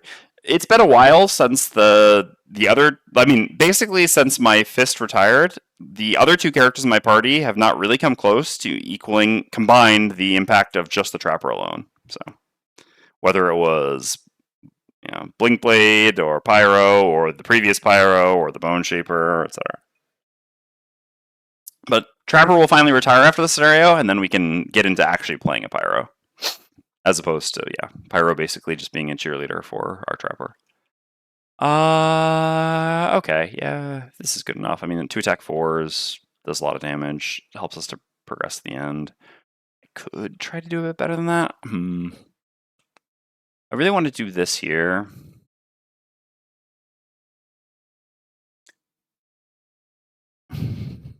Yeah. Because I could just do 2 attack 4s this turn. Not the most impressive, because otherwise I can do 2 attack 6s next turn, which is a bit better, I think. Oh, but I can actually do better because I have the circlet if I do this turn, and then my things just start advancing. Yeah, that's worth it. All right, let's just get all the loot, do all the damage. Seems good. All right, I'll take a short rest on you. Okay. I think at this point, honestly, the Pyro should probably just run back and start trying to pick up loot in the previous room. Pretty sure the other characters have it from here and here. Sure. So let's see if we have like 1, 2, 3, 4, 5, 6. Sure. What's the worst that could happen? I should go pick up some of that loot though, I think. All right. Yeah, I can just like do this or something. As an experience, etc. Okay, and then Bone Shaper. I don't know. Just do like this, and this, I think, sort of thing. All right, let's run it. Ooh, yield at 5. There's no real reason to let them have a turn, so let's go ahead and use our initiative boots on the Trapper. So I'm going to go at 0 initiative on the Trapper. All right. So I'm going to use the bottom of Stalker Spoils. Going to go 1, 2 to here, grabbing these 3 loot. All right. For a second, I thought that was my enhanced card, but still, some nice loot. We'll take that. All right. That also heals us for some amount or poison, so just, block by the poison. Then we're going to go ahead and use the Dangerous Gear to create a 3 damage trap plus 2 because of Precision Hunter, so a 5 damage trap. Then we're going to go ahead and use Foxhole, Well-Strung Bow, Circlet of Eyes, all the things. So, actually, I don't even need the bow. All right, not the bow. So, what we're going to do is that's going to be attack 4 here, attack 4 here, attack 4 here. Because we basically go 1, 2, 3, put the 2 X's here, and Circle of Eyes. Let's just attack this lightning eel. Let's go here, here, here, in that order. So, starting with the Elite. Ooh, okay, that works. And then this one, I actually really don't want to kill. Okay. So I could choose not to attack it. I mean, I have extra target, but I just don't have to perform the attack. I mean, the summons will basically kill it anyway. I don't know. How realistic is it that I get to this loot at this point? Take a while. Whatever. Let's just... I mean, I have no risk of losing, and I can pick up some more loot for free. Dismiss a bunch of summons. Alright, fine. Let's not attack it. Whatever. Whatever. I don't know that we'll pick up this loop, but we'll at least maybe get a little bit more, so sure. Sure. Okay, so the lightning eels go. Oh yeah, it's also gonna, so I guess I'm just gonna dismiss this immediately. Boop. Rid of you, because I don't actually want you getting attacked and dealing 1 damage to it. Or poisoning it. Alright, so then it will attack here. This is at -1. Okay. Null does no damage. Or then Bone Shaper goes. I'm gonna dismiss this as well. Very funny. Okay, so I just need to start making my way to some loot, basically. So I'm gonna, well, sorry. So I'm gonna have this go here. I'll let this attack for now. This, I mean, if I flip a +2, I flip a +2. All right, there we go. Then I just have a move 2 to here, I think. And I guess I'll heal myself for 2, because why not? Okay. Oh, there's still this. Ah, crap. I didn't see those. Okay, never mind. I completely missed his Claw Crusher. I thought he was on my party, or in my party. Never mind. Not dismissing the summons, and I am just going to do the attack with you. Sorry. Whoops. Just completely forgot about this guy over here. All right, so actually I flip here. Well, we'll finally get to use the potion. We've had this potion for a long time and not used it much. All right, so that kills. Boom. So in that case, where were our skeletons? We had a skeleton here and a skeleton here. So I guess we can just say we dismissed this skeleton, but didn't dismiss the second one then. So sure. So we just have 1 skeleton here. I mean, yeah. And so that +0 attack would have been here, which would have done no damage. And then the next attack would be a +0, which does 1 damage. And then I guess, yeah, my actual thing instead of healing myself would be like moving 2 to here. And then just creating dark and giving them a curse and giving command attack there. I guess I could actually go back for some loot myself as well. So never mind. I'll do the command attack first, and then I'll actually move, I think, back out. Sure. So anyway, command attack from the skeleton, +1. So that's 2 damage. All right. And then I do 1, 2, like so. Still don't know that I'll be able to get anything, but whatever. Okay, so then the pyro goes. So I guess I will transform this into an obstacle to gain 1 experience and make earth. I know that earth can hurt us in a bit, but the trapper has plenty of life. Oh, come on now. There we go. And then I have a move 6 where I suffer 1 damage. And then I'm going to suffer 5 damage for running through the trap there, but I'll just pitch a card to this because, yeah, we're going to be taking a much more damage anyway. For living magma. Okay.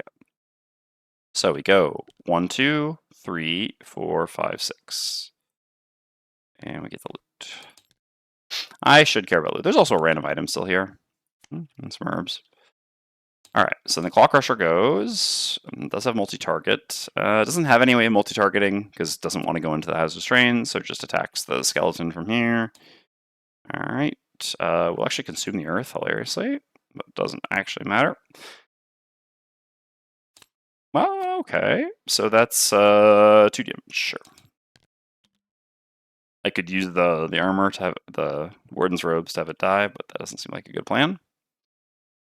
Okay, and so that's the end of the round. So this actually should be active, like this.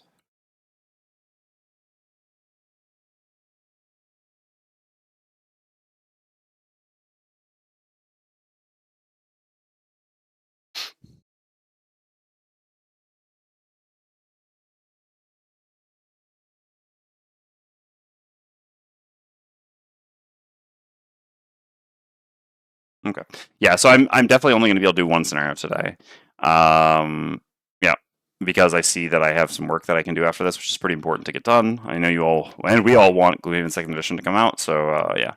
After this scenario, I'm going to have to wrap things up, and accordingly, I will not actually unlock the new class here, just because unlocking, like opening a new class at the end of a session is a lot worse than starting a session with it, basically just for spoiler reasons. All right, sorry, I was just checking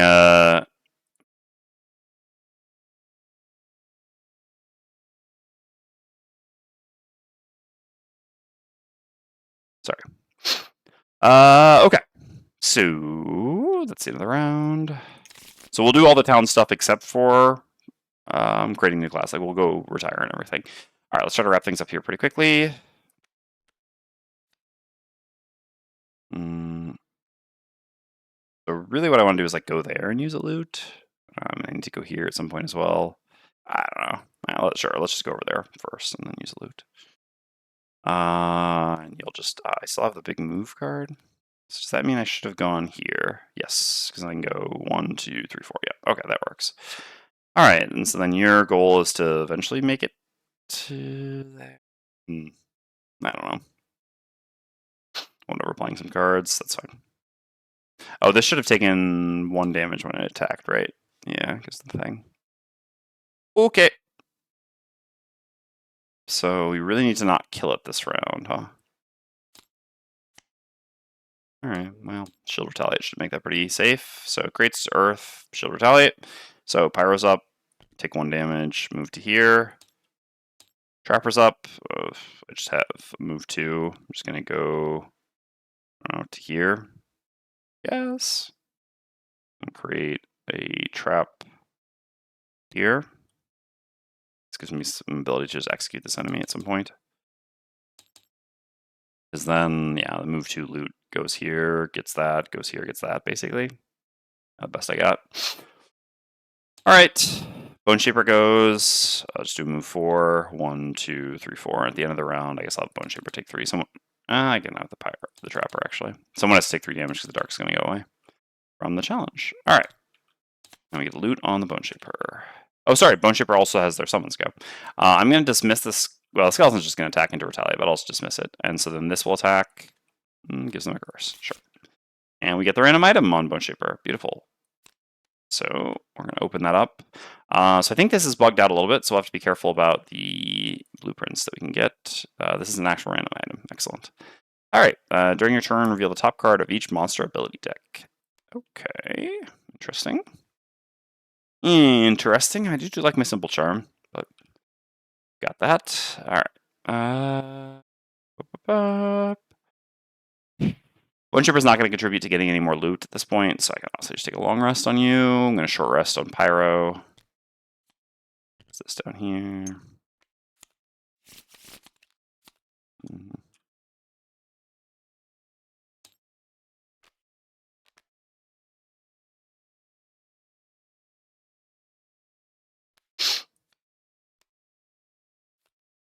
I don't know, try and flip these over. All right, and we'll short rest on Trapper.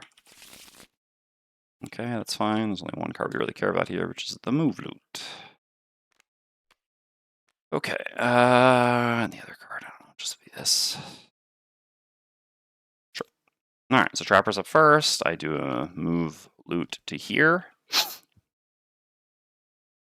Grab heal for 2, grab this loot. It's going to take 3 at the end of the turn because I assume... Oh, this actually will use the Earth. All right, so I grab this loot.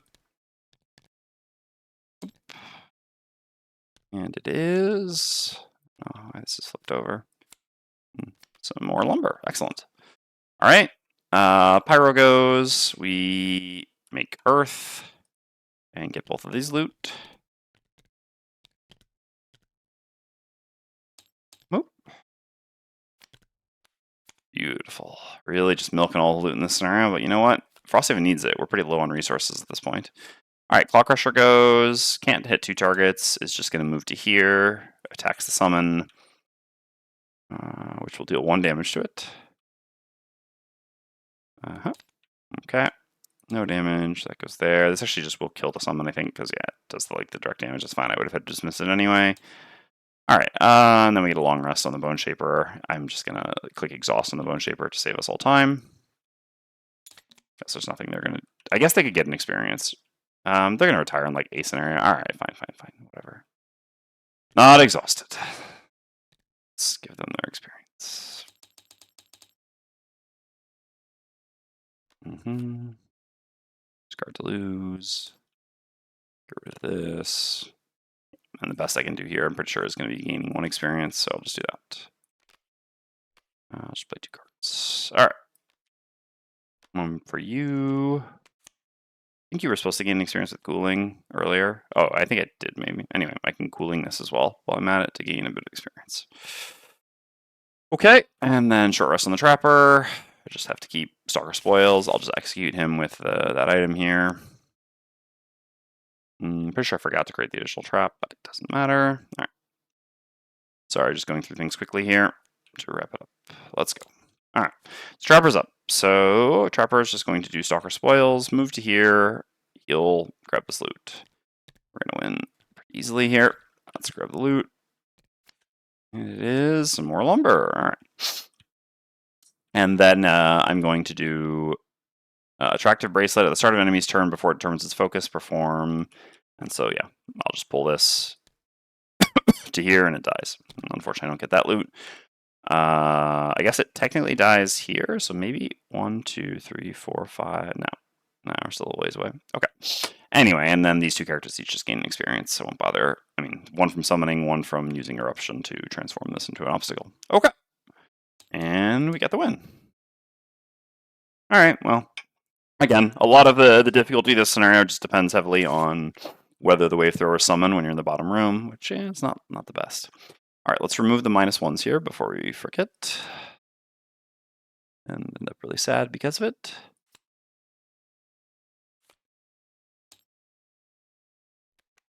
Okay. All right. So this is going to increase the number of these for Bone Shaper from 3 to 4. We actually did complete our battle goal, so we're at 3 check marks, miraculously. That's going to get us a perk as well. Technically, you gain 2 check marks, and Bone Shaper... Bone Shaper would have failed their battle goal by running back, right? Yeah, because we were next to the thing. All right. Well, that is what it is. So we should have had 2 check marks. I think I probably would have rather had 2 check marks, and Pyro could have just gotten that loot anyway. So yeah, I'm pretty sure I messed up there. Would have liked 2 check marks, but whatever. One more scenario. It is what it is. Okay, everyone gains 2 experience. Yeah, I forgot about the battle goal. Whatever. We got the important battle goal. That's what matters. 1 check mark over here. Oh, that's going to be a new one of those when we get back to town. Okay. Lot to do. All right. So then we just grab these, put these down here. All right, so 96.4.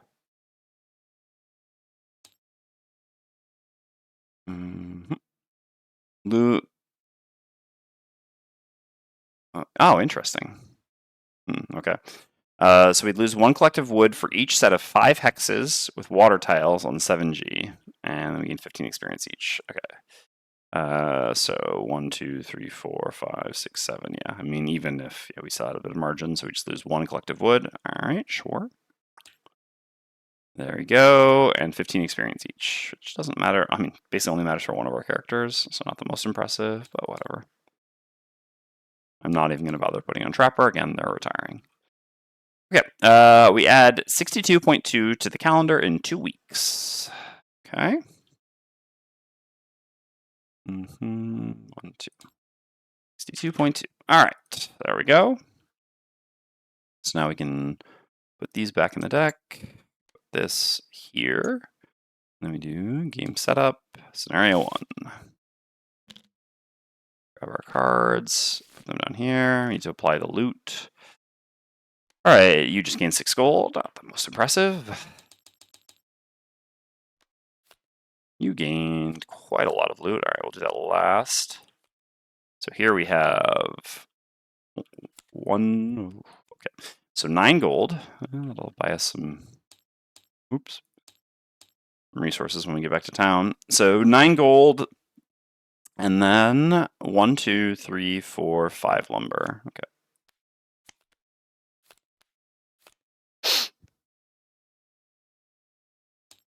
Nice. All right. So then what have we here?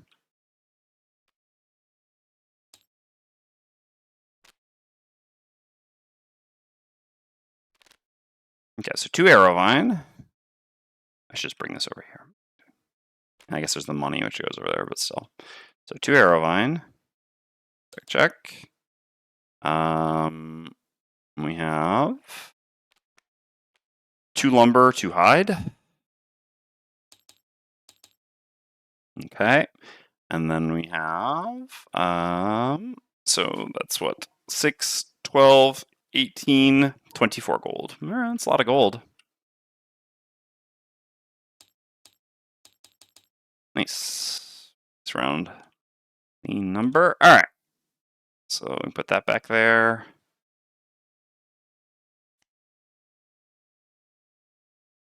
All right.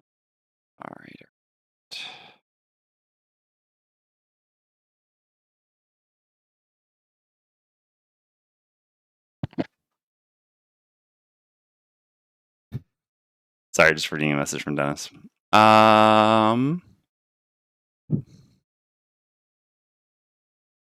Okay, so now I can delete all this stuff. There's nothing else here that I need to keep. I mean, I like my added traps, but those are finally going to be retired. Yes, okay. Game setup. Delete map. All right, so we return to town. I'm going to go grab some water, and then we'll do all the town stuff, and that'll be done for the day. Be right back.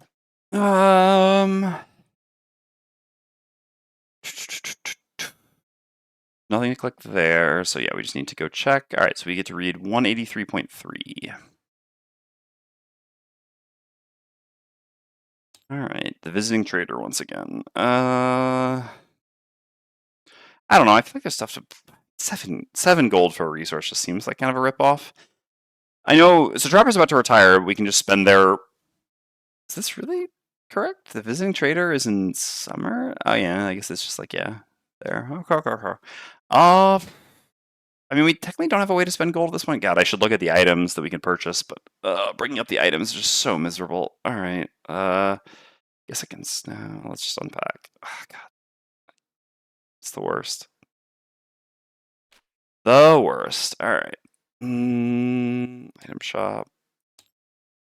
Sure. Type. Item number. The cost would be better, but it doesn't actually work. All right. So let's see. Are there items with gold that I wanted to buy?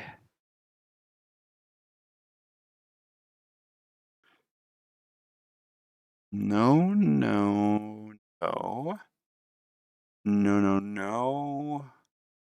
I mean, local pockets for pyro, huh? We don't even have enough good potions, like enough herbs to make good potions right now anyway for local pockets to be worth it, so no, I think not particularly. Pyro's head item, what is it even right now? He hits the tricorn, you can just sell. What does Pyro's head item even want to be?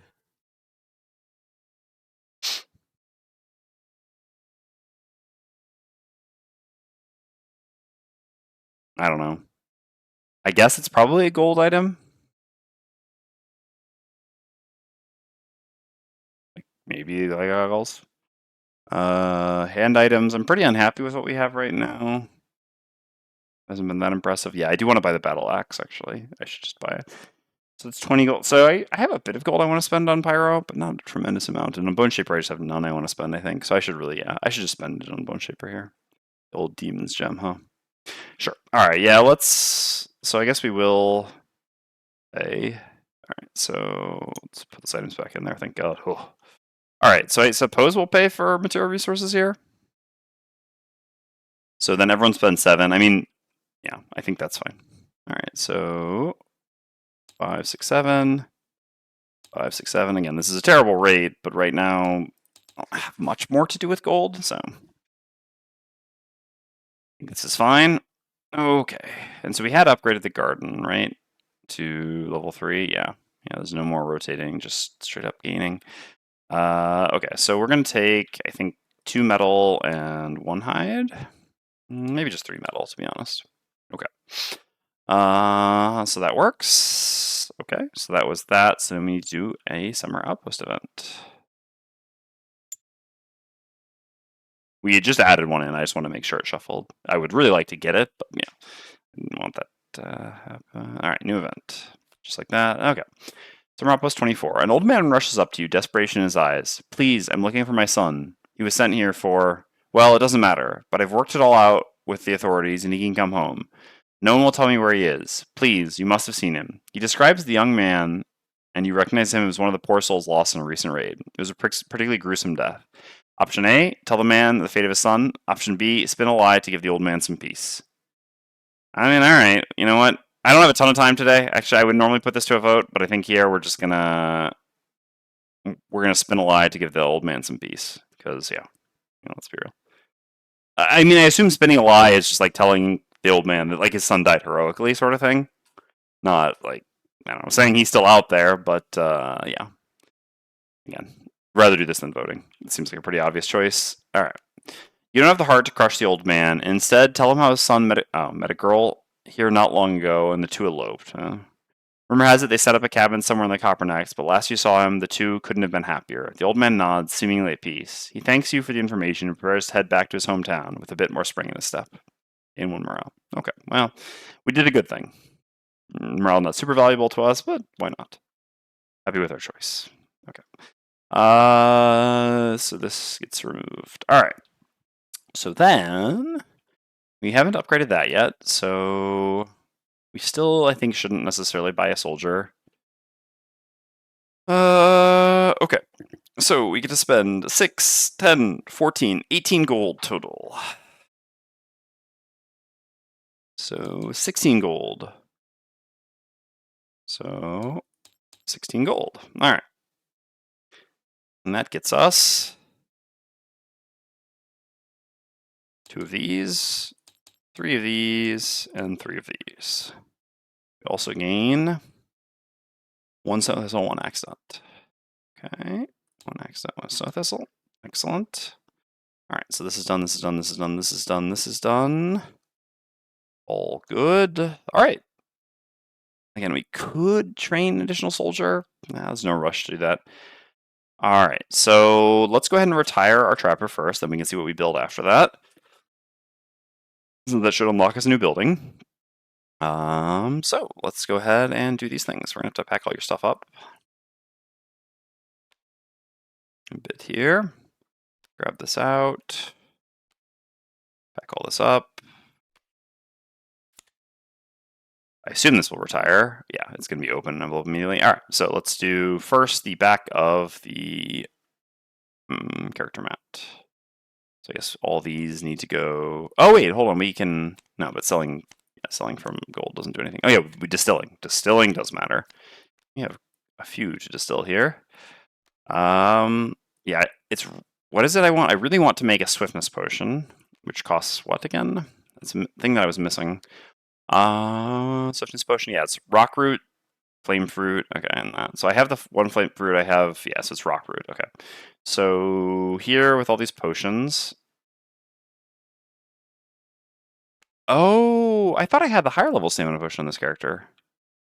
I just had level 1. I cheated. I mean, again, we had enough margin easily to win there that would have been okay, but I don't know why I thought I had a better stamina potion here. I really thought I had the upgraded stamina potion. Whoops.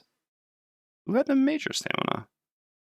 This was that on. That must have been on Fist. Yeah, I got them confused. So that happens when you come back from a week. Again, the margin was high enough that I think it's pretty clear. Oh yeah, we should also do this before we forget. Anyway, okay, so here we're gonna get a rock root, an arrow vine, because we grow snow thistle, so even though we have more arrow vine, and then I guess this one is always one of the two, so I guess there we'll take a snow thistle. So rock root, an arrow vine, and a snow thistle. Okay, these all go away. Let's go do the town perk before we forget. Yeah, because what are our 2 other small items? Yeah, it was the attractive bracelet. Okay. Sure. So town perk, we're going to add a plus 30. Again. Oops.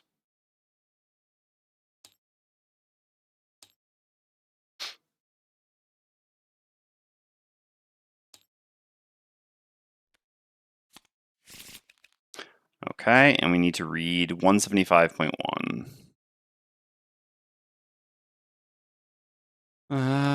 Okay.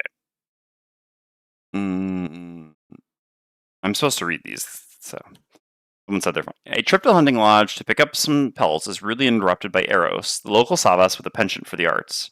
Savas swoops its black scarf back, and addresses you with a world of concern in its voice.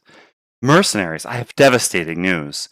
Eros continues in a dramatic tone that would befit oration from the stage. Camilla, the prodigy painter, has gone missing. Eros pauses, waiting for recognition to play across your face. It does not. Well, surely you know Camilla. A tad hot-headed, but she has been my most capable ally in the war against these drab, unflinching walls. The sawdust touches its scarf to its head, looking to the heavens for assistance. You do vaguely recall an old woman around town with a bucket of paint, but you assume she was doing some maintenance work. Oh, surely you. She painted the entryway to the mine shaft, for instance? A dark, dusty blue that is unmatched? Eros' actions are beginning to draw a crowd. She got word from some mercenaries that there was a pack of rare, majestic beasts in the snowfields to the far east, and she was absolutely determined to go paint them, Eros explains. But now I fear the worst. You simply must retrieve her, or this outpost will never again experience the majesty of her palette. New scenario 94. Alright. There we go.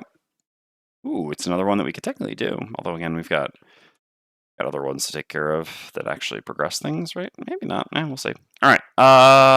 Okay. So we took care of that. So let's go do the Trapper retirement. Let's finish up the Trapper retirement. So 56.5. I'll definitely be reading this.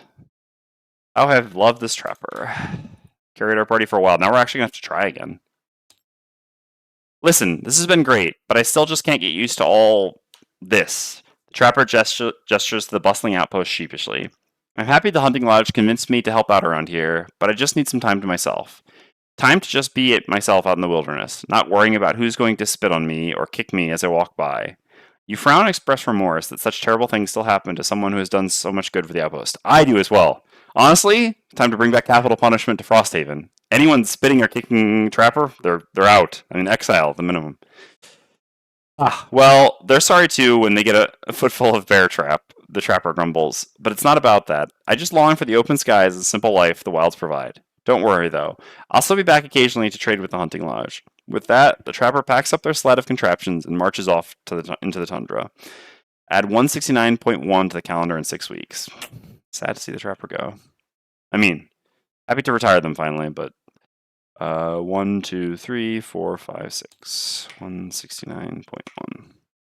But it's a bit sad to see them go. Especially, protecting this outpost for what? Alright. So that's that. So then we need to open the envelope. So it's either 44, and if not 44, it's 88. Alright, what do we got in here? We have 44. Alright. We're going to close this so that we actually see the notification. We get the enhancer. Oh, thank God, finally. Well, and I just spent all that gold for what? Now I regret spending, 21 gold for 3 material resources, but that's fine. That's fine. We finally got the enhancer, huh? Alright. We'll never build a temple, but we can build the enhancer. Alright, beautiful, beautiful. Oh, I forgot to add. Damn it. Alright. I mean, with the amount of loot. Alright, whatever, it's my fault. It's really annoying that this doesn't work in the loot deck automatically with this version of the mod. I forgot to add this into the loot deck. We definitely would have gotten one of them here, which really sucks, but whatever, is what it is. Alright. We really need to try to remember to add that each time. I mean, I guess whatever. I gave myself an unfair advantage by using the stand pushing correctly. It's only fair that I didn't get one of my tavern things. Okay, so let's do some building. Do I care about the enhancer immediately? Not so much. I don't have that much gold currently. What are the things that I really care about? The inn, upgrading these, upgrading the tavern to get the second one. Yeah, I think I like that. Let's do the tavern first, no matter what here. So we'll do 422. Okay. So 1, 2, 3, 4. 1, 2, 1, 2. This gives me a prosperity. I guess. Oh, hold on. Oh yeah, I was gonna do the inspiration. Crap. Hold on. All right. 1, 2, 3, 4. 1, 2, 1, 2. Yeah. So the inspiration has been not auto tracking correctly, and there's definitely been some missed. So I just said that I was going to do the inspiration retirement and zero it out, and then try to keep track of it afterwards when the Trapper retired. So this is actually the inspiration retirement here. Okay, so that should be 2 experience or 2 prosperity for the Trapper retirement, and then 2 more for the inspiration. Oops, that's 1 too many.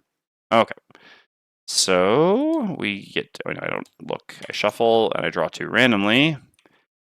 And the one that was just added, I think, shouldn't be available here. Prepared for the worst. It was not. Okay. Experience the construction of 12 different buildings or building upgrades. Own items whose crafting costs include a total of 15 items. Oh. All right, well, 85, 21, 39, 72.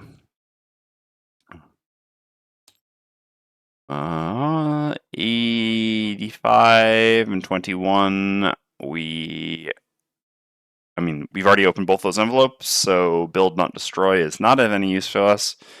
I don't think this one's too hard for us to do, so I wouldn't mind keeping this, but this actually gives us something. Yeah, it gives us a building, so I guess we'll take refined tastes. All right, sure. So this goes back in. This gets completed. So this goes into here. I'm not sure if I actually remember. Oh, no, it was down here. Yeah, dangerous game. Should go here and completed. And so then refined taste also goes into completed. And so we open envelope 39. All right. So to explain, oh crap, I forgot to add them to the sheet. The reason why I did the inspiration retirement with the trapper is because it was the second. Like basically, it's supposed to be in a three-player party. It's supposed to be every 3 retirements that you get an inspiration retirement. Is essentially what the target goal is. I know you occasionally get extra from scenario rewards, but also sometimes you retire faster. So it felt like that was the correct timing to make sure that we did it, to just like force it basically. Okay, so we were, I don't know how many perks we had. I think we had like all of them but 2, so I want to say 16. We're level 9, and masteries we had 0. Okay. Because you see, so now 3 is retired twice, 1 is retired twice, and 2 is actually retired 3 times. But yeah, so that's why we did that like that. Okay. And so we unlock the jeweler. Ooh, there we go. All right. That's nice. That is also something I'm interested in. Now I so regret spending that money knowing what I was unlocking. I mean, now we have a lot of things to do with gold. Oh, jeweler's got some good items. Some good items. All right. Well, I still want to get the tavern going. And probably just resource production, because we have so many things to build now. We're definitely going to be running out of resources. All right, well, anyway. No, we don't have to draw the new personal quest. We'll do that when we create the new character. So let's box this one up. I'm just going to delete these. See you, Trapper. You were great. Yep. Box them up. Goodbye, friendly Trapper. All right. So now let's go ahead and build the tavern.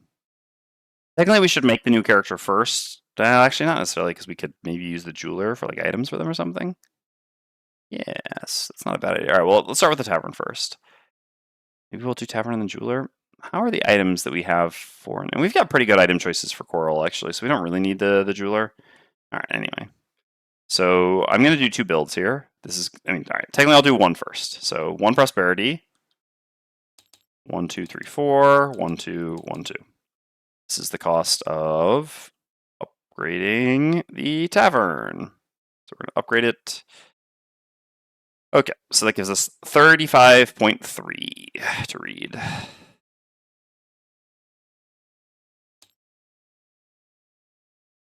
Here's the deal. Dina Snapclaw, salty Verling proprietor of the Boiled Crab Tavern, has dragged a stool over to your booth uninvited.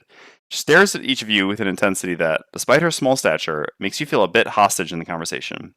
I used to sail with Barty Half-Ear, most successful pirate on this coast. A lurker got half his ear, but I was supposed to have half his treasure. Tilly betrayed me, tossing me the prawn pigs like I was the scullery boy. She pauses to spit on the floor, and you don't interrupt to ask why the scullery boy deserves such a fate. But I lived, and I want what's mine. A patron who is new to town taps Dina on the shoulder, inquiring about a drink. Dina spins around and sneers with a deep growl, leaving the patron apologizing and backpedaling. No wonder the crater has been busier than ever. She turns her attention back to you. He told me time and again that he knew of the biggest haul, the one earned by the Pirate Queen. Knew more about it than most. He even told me the secret to find it. 4 ancient coins. He had one, I found another. The haul was part mine by rights. She pops her neck with a loud crack, then continues. He had an old hideout. I bet this crummy bar he's storing that coin of his there. Go and get it. She flashes the coin hanging around her neck. Come back to me with all 3 coins, and I'll share what I've got. Then we'll get rich together. With that, she rises, tossing her stool across the tavern with a clatter. She shouts to the room. Drinks tonight are free and tongue lashings are on tap. I'm in a good mood.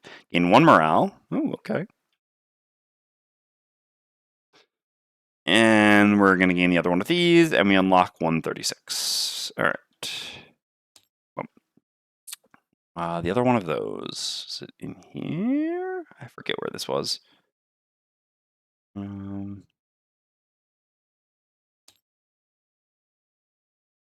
No. Yes. All right. So we have to remember to add these in each time now.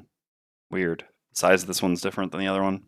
Anyway, doesn't matter. So we've got both of these in the loot deck now. We need to actually remember to add them. I'm gonna, I guess, copy paste them up here so that, or less likely to forget. This version of the mod, unless I update, doesn't actually auto use them, so it's a bit annoying. Okay. Anyway, so that's the tavern upgrade.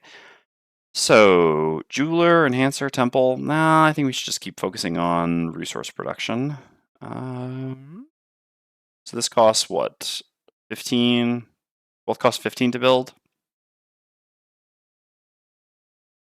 Honestly, we could use some more hides. We're much lower on that than lumber at this point. So yeah, I guess I'll actually maybe just upgrade the hunting lodge. I just think we need to keep upping our resource production at this point because we have just so much to build. We're definitely going to be limited by resources more than anything else. Even if, some item things would be nice. We also don't have, I mean, I don't know. I should just build the jeweler. The jeweler has some items that I really want to get, to be perfectly honest, and having the ability to buy those with my starting gold for coral just seems so much better. Let's do the jeweler. Okay. So this is going to cost us, let's say, 314. No, let's actually discount the hide, which is wild, but yeah. So 322 and 10 gold. All right, so the 10 gold will be spent here. This is going to give us prosperity. 3, 2, 2. Okay. So we build the jeweler. All right, so we're supposed to read 31.3.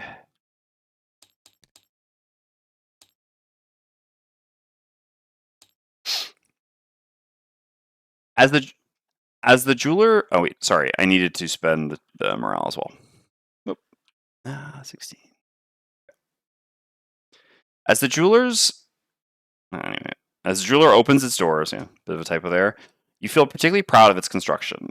At the work tables, craftspeople are absorbed in examining gemstones under magnifying glasses and standing at kilns or with blowtorches, melting precious metals into fantastic shapes. Their nimble hands seem to weave an air of sophistication into Frosthaven. One vermling jeweler approaches you, showing off a black opal he's set into a brooch. What do you think? His face tucks back shyly against his vest. I've been scouring the coast for these opals, and now I finally have a use for them. He tells you he plans to sell them, then send the proceeds to his family down south. You're pleased that you've created many new livelihoods and hope to see the residents of Frosthaven wearing these beautiful pieces now and again. So we're going to get some new items and some events. All right, so Winter Outpost 77.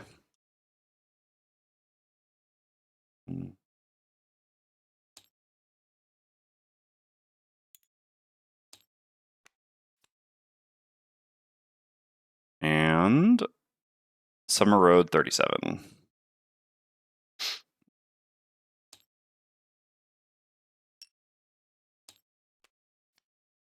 Okay, that's that. And then we get to add items 156 to 159. Which should be joyous, but unfortunately... Alright. I'll just unlock them all. It's so annoying to actually look through items that, of medium value, to be honest. But whatever, we do kind of want some of these, and we really want to get this upgraded. Can we actually upgrade this? Is it 6 for the second upgrade? Yeah, so we got to get to 6, but alright, that's fine. So what do we have here? We have the Glorious Bracelet. After your attack ability, during which at least one enemy...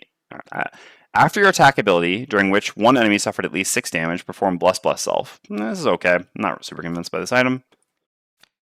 Fair amount of Bless Self is pretty strong, but depends on the character. Fair amount of hoops to jump through for it. It's so-so. Deep Earth Brooch. During your turn, consume Earth or Dark, heal 3, ward self. So I like this quite a lot on the Bone Shaper. Also, we have some leveling up to do. Man, we have so much to do in this outpost phase. I guess just level up there. Oh no, but we also had work to do. Yeah, right. This is nice on the Bone Shaper once you hit level 6 because you have the 6 health summon. The summon that costs you 6 life. At which point this is basically a heal 6, which is a healing potion, which is just one of the best items in the game for. The large healing potion, which is one of the best items in the game for Bone Shaper. It's not very difficult usually to make the Earth or the Dark.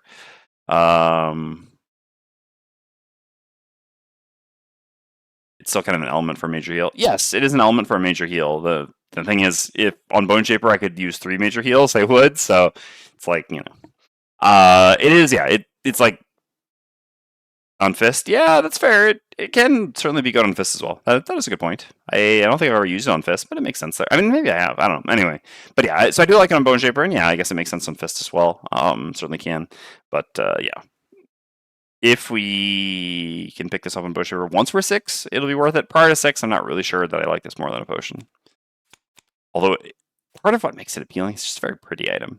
Anyway, Steel Ring, when you suffer damage from attack, gain shield 4 for the attack. Yeah, this is also just a perfectly acceptable item. It has some combos with some other items in the game that can make it, or at least specifically one other item in the game that can make it even a little bit more interesting. Just like a reactive heal 4 potion for 20 gold. So it's definitely better than a small heal potion, I would say. Worse than the big heal potion, obviously. So yeah, that just makes this like an acceptable item, if not very exciting. If we're low on herbs and we have more cash, then we would buy this on a tanky character. Otherwise, if we have more herbs and less cash, it's the other way around. It's a nice option to have, though. And then the Moon Earring. Oh, these items are so good. Yeah, so when you short rest, recover up to 3 of your spent items.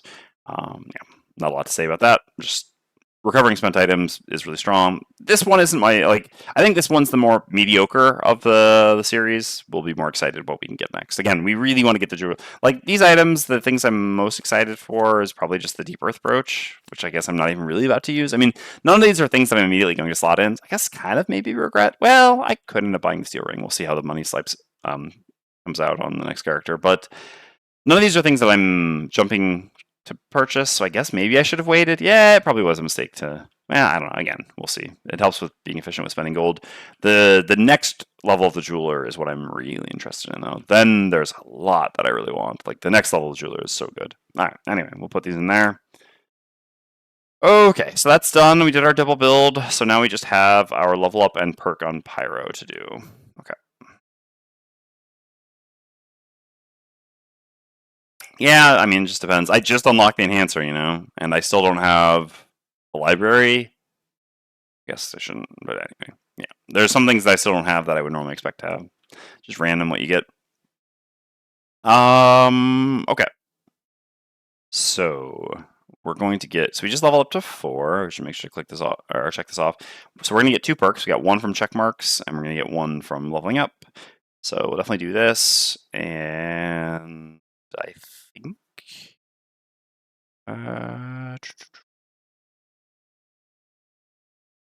basically I'm hesitating. I should just take scenario effects. It's so frustrating every time I get hit with that. I'm hesitating between scenario effects and this to keep trimming my deck down, but I should just take scenario effects. It's just gotten me so many times. All right, let's just go ahead and grab that. It also feels a little bad to take just like a naked scenario effects, but once your deck is this good, it's kind of where you want to be at regardless. All right, so we'll get a -1 out of there. And we get to grab another +0 Hashtray creation. I also I need to do some purchasing. Ugh. That's not going to be for today. I don't have the willpower to go through the laggy item shop right now. All right, so level 4. This is like, I think, a pretty hotly contested or hotly debated level for Pyro. So we have Hand of Flame, which is attack 4 muddle, create fire, and create a hazardous terrain in the hex occupied by the target. 1 experience, 29 initiative, and the bottom is attack 2 wound. The bottom's fine. Top is really the nice part of this, just more hazardous terrain creation is very good. This is like Lava Bomb, except 2 more attack, but you have to be in melee, which isn't necessarily a problem with how our party plays. Yeah. So I actually like Hand of Flame quite a lot. Heat Wave is all adjacent enemies suffer 2 damage, and then you push to target all range 3, create fire, fire gives +1 range, and at the start of your next turn you suffer 2 damage. 8 initiative, the bottom is a move 2, consume fire, create 1/1 hex obstacle tile in adjacent hex, and make earth. So this has really excellent initiative, which is a selling point on a class that we're currently, our best initiative is 15, so that's not insignificant. I think that, so Heatwave, the difference between these 2 cards is really like typically going to be player count. I think in a 2-player party, you're almost always just going to want, at least in my opinion, I would pretty much always want to take Hand of Flame in a 2-player party. And I think a 4-player party, there's just going to be enough enemies that Heatwave is going to be the more appealing thing. The thing I don't love about Heatwave is it's kind of just, I consider Heatwave to be a little bit win more, almost, if this makes sense. Like, when you set up sort of this ideal situation with a bunch of hazardous terrain and enemies all around, and then you can move and shove them through. Heatwave can do a tremendous amount of damage, right? But usually in situations like that, you're kind of already winning. So it doesn't actually help you to get to the winning point faster. It just helps you when you're in a winning position start winning by more. Obviously, the biggest counter to this is really just that having 8 initiative gives you a lot of control over beating certain enemy types that you wouldn't otherwise have, which that itself is not win more. I think I'm just going to take Hand of Flame, though. I think in a 3-player party, I'm not super impressed with Heatwave. I've used it a fair amount. It just varies. It depends on the monsters, depends on the situation, but yeah. I would just like a little bit more consistent has terrain creation. Especially once we hit 5, then we can sub out Lava Bomb sort of thing, etc. So, yeah. I'm just going to take Hand of Flame here. I don't know, maybe I'll regret it. Maybe not. I think in a 3-player party, it's the closest between the two of these. I think a lot of people would still take Heatwave, but personally, I'm just a Hand of Flame believer. Alright. Okay, so all that leaves us to do is just spending gold on items for Pyro. We can even make that potion now, right? With that, yeah. So we need to basically take care of getting items on Pyro, creating our new character, and gearing out our new character. And choosing cards, perks, etc. So the new character will be starting at level 3. Alright. Yeah, so we'll make a core at level 3, and we'll do that at the start of the stream. So I won't be streaming tomorrow, I will be streaming on Friday. So yeah, sorry that I have to go after only one scenario today. It's already kind of late, 6 p.m. here. Took a while for that one stream, and then we had a lot to do in the Outpost phase here. But yeah, so yeah, and I have some work stuff that I should really try to take care of. Time is of the essence at this point on Gloom 2nd Edition. So anyway, I will be back on Friday for at least one stream, if not, or one scenario, if not 2. I guess we can take and I will be starting by creating Coral. We can take a look at these scenarios we have available. So are there any main quest lines that we can advance while doing...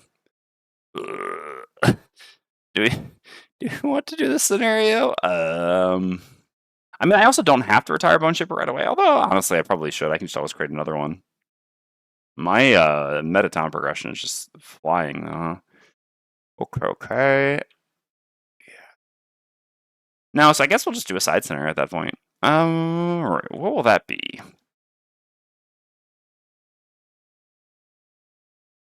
What will that be? I guess abandoned. We don't actually need to do abandoned hideout now. Doing it just yet doesn't matter. I guess I like this quite a lot. I like this chain, but I also don't necessarily want to start a chain because I really need. I kind of just want to do a one-off. Is the thing. Because yeah, basically what I really want to do is start finishing out some of these quest lines. So really, what I want to do is do 52, 55. But 52 wouldn't give Bone Shaper the retirement. And so I don't want to, I guess let's show calendar, grand view. Okay, so I could do that just because it'll get the calendar going on that. I guess that's a scenario. That is a scenario that I could do, I suppose. Does anyone here know, the Zelda things in 94? Do those affect summons or no? I guess I can look it up quickly, but...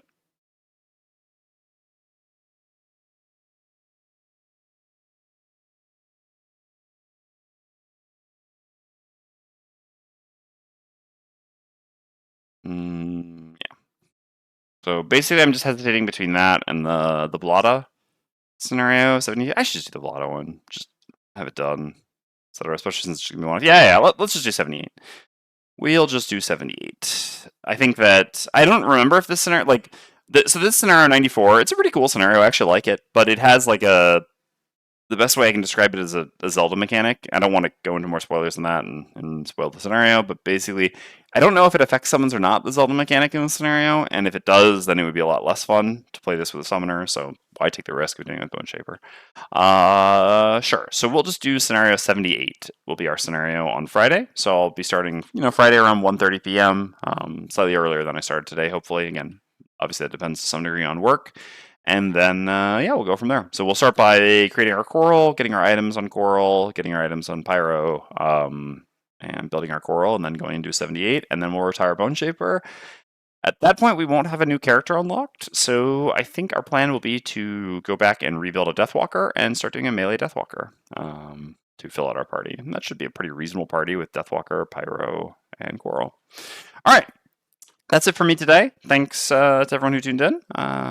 It's good to be back and playing this campaign and streaming again. I look forward to coming back on Friday and streaming some more. So see you all then.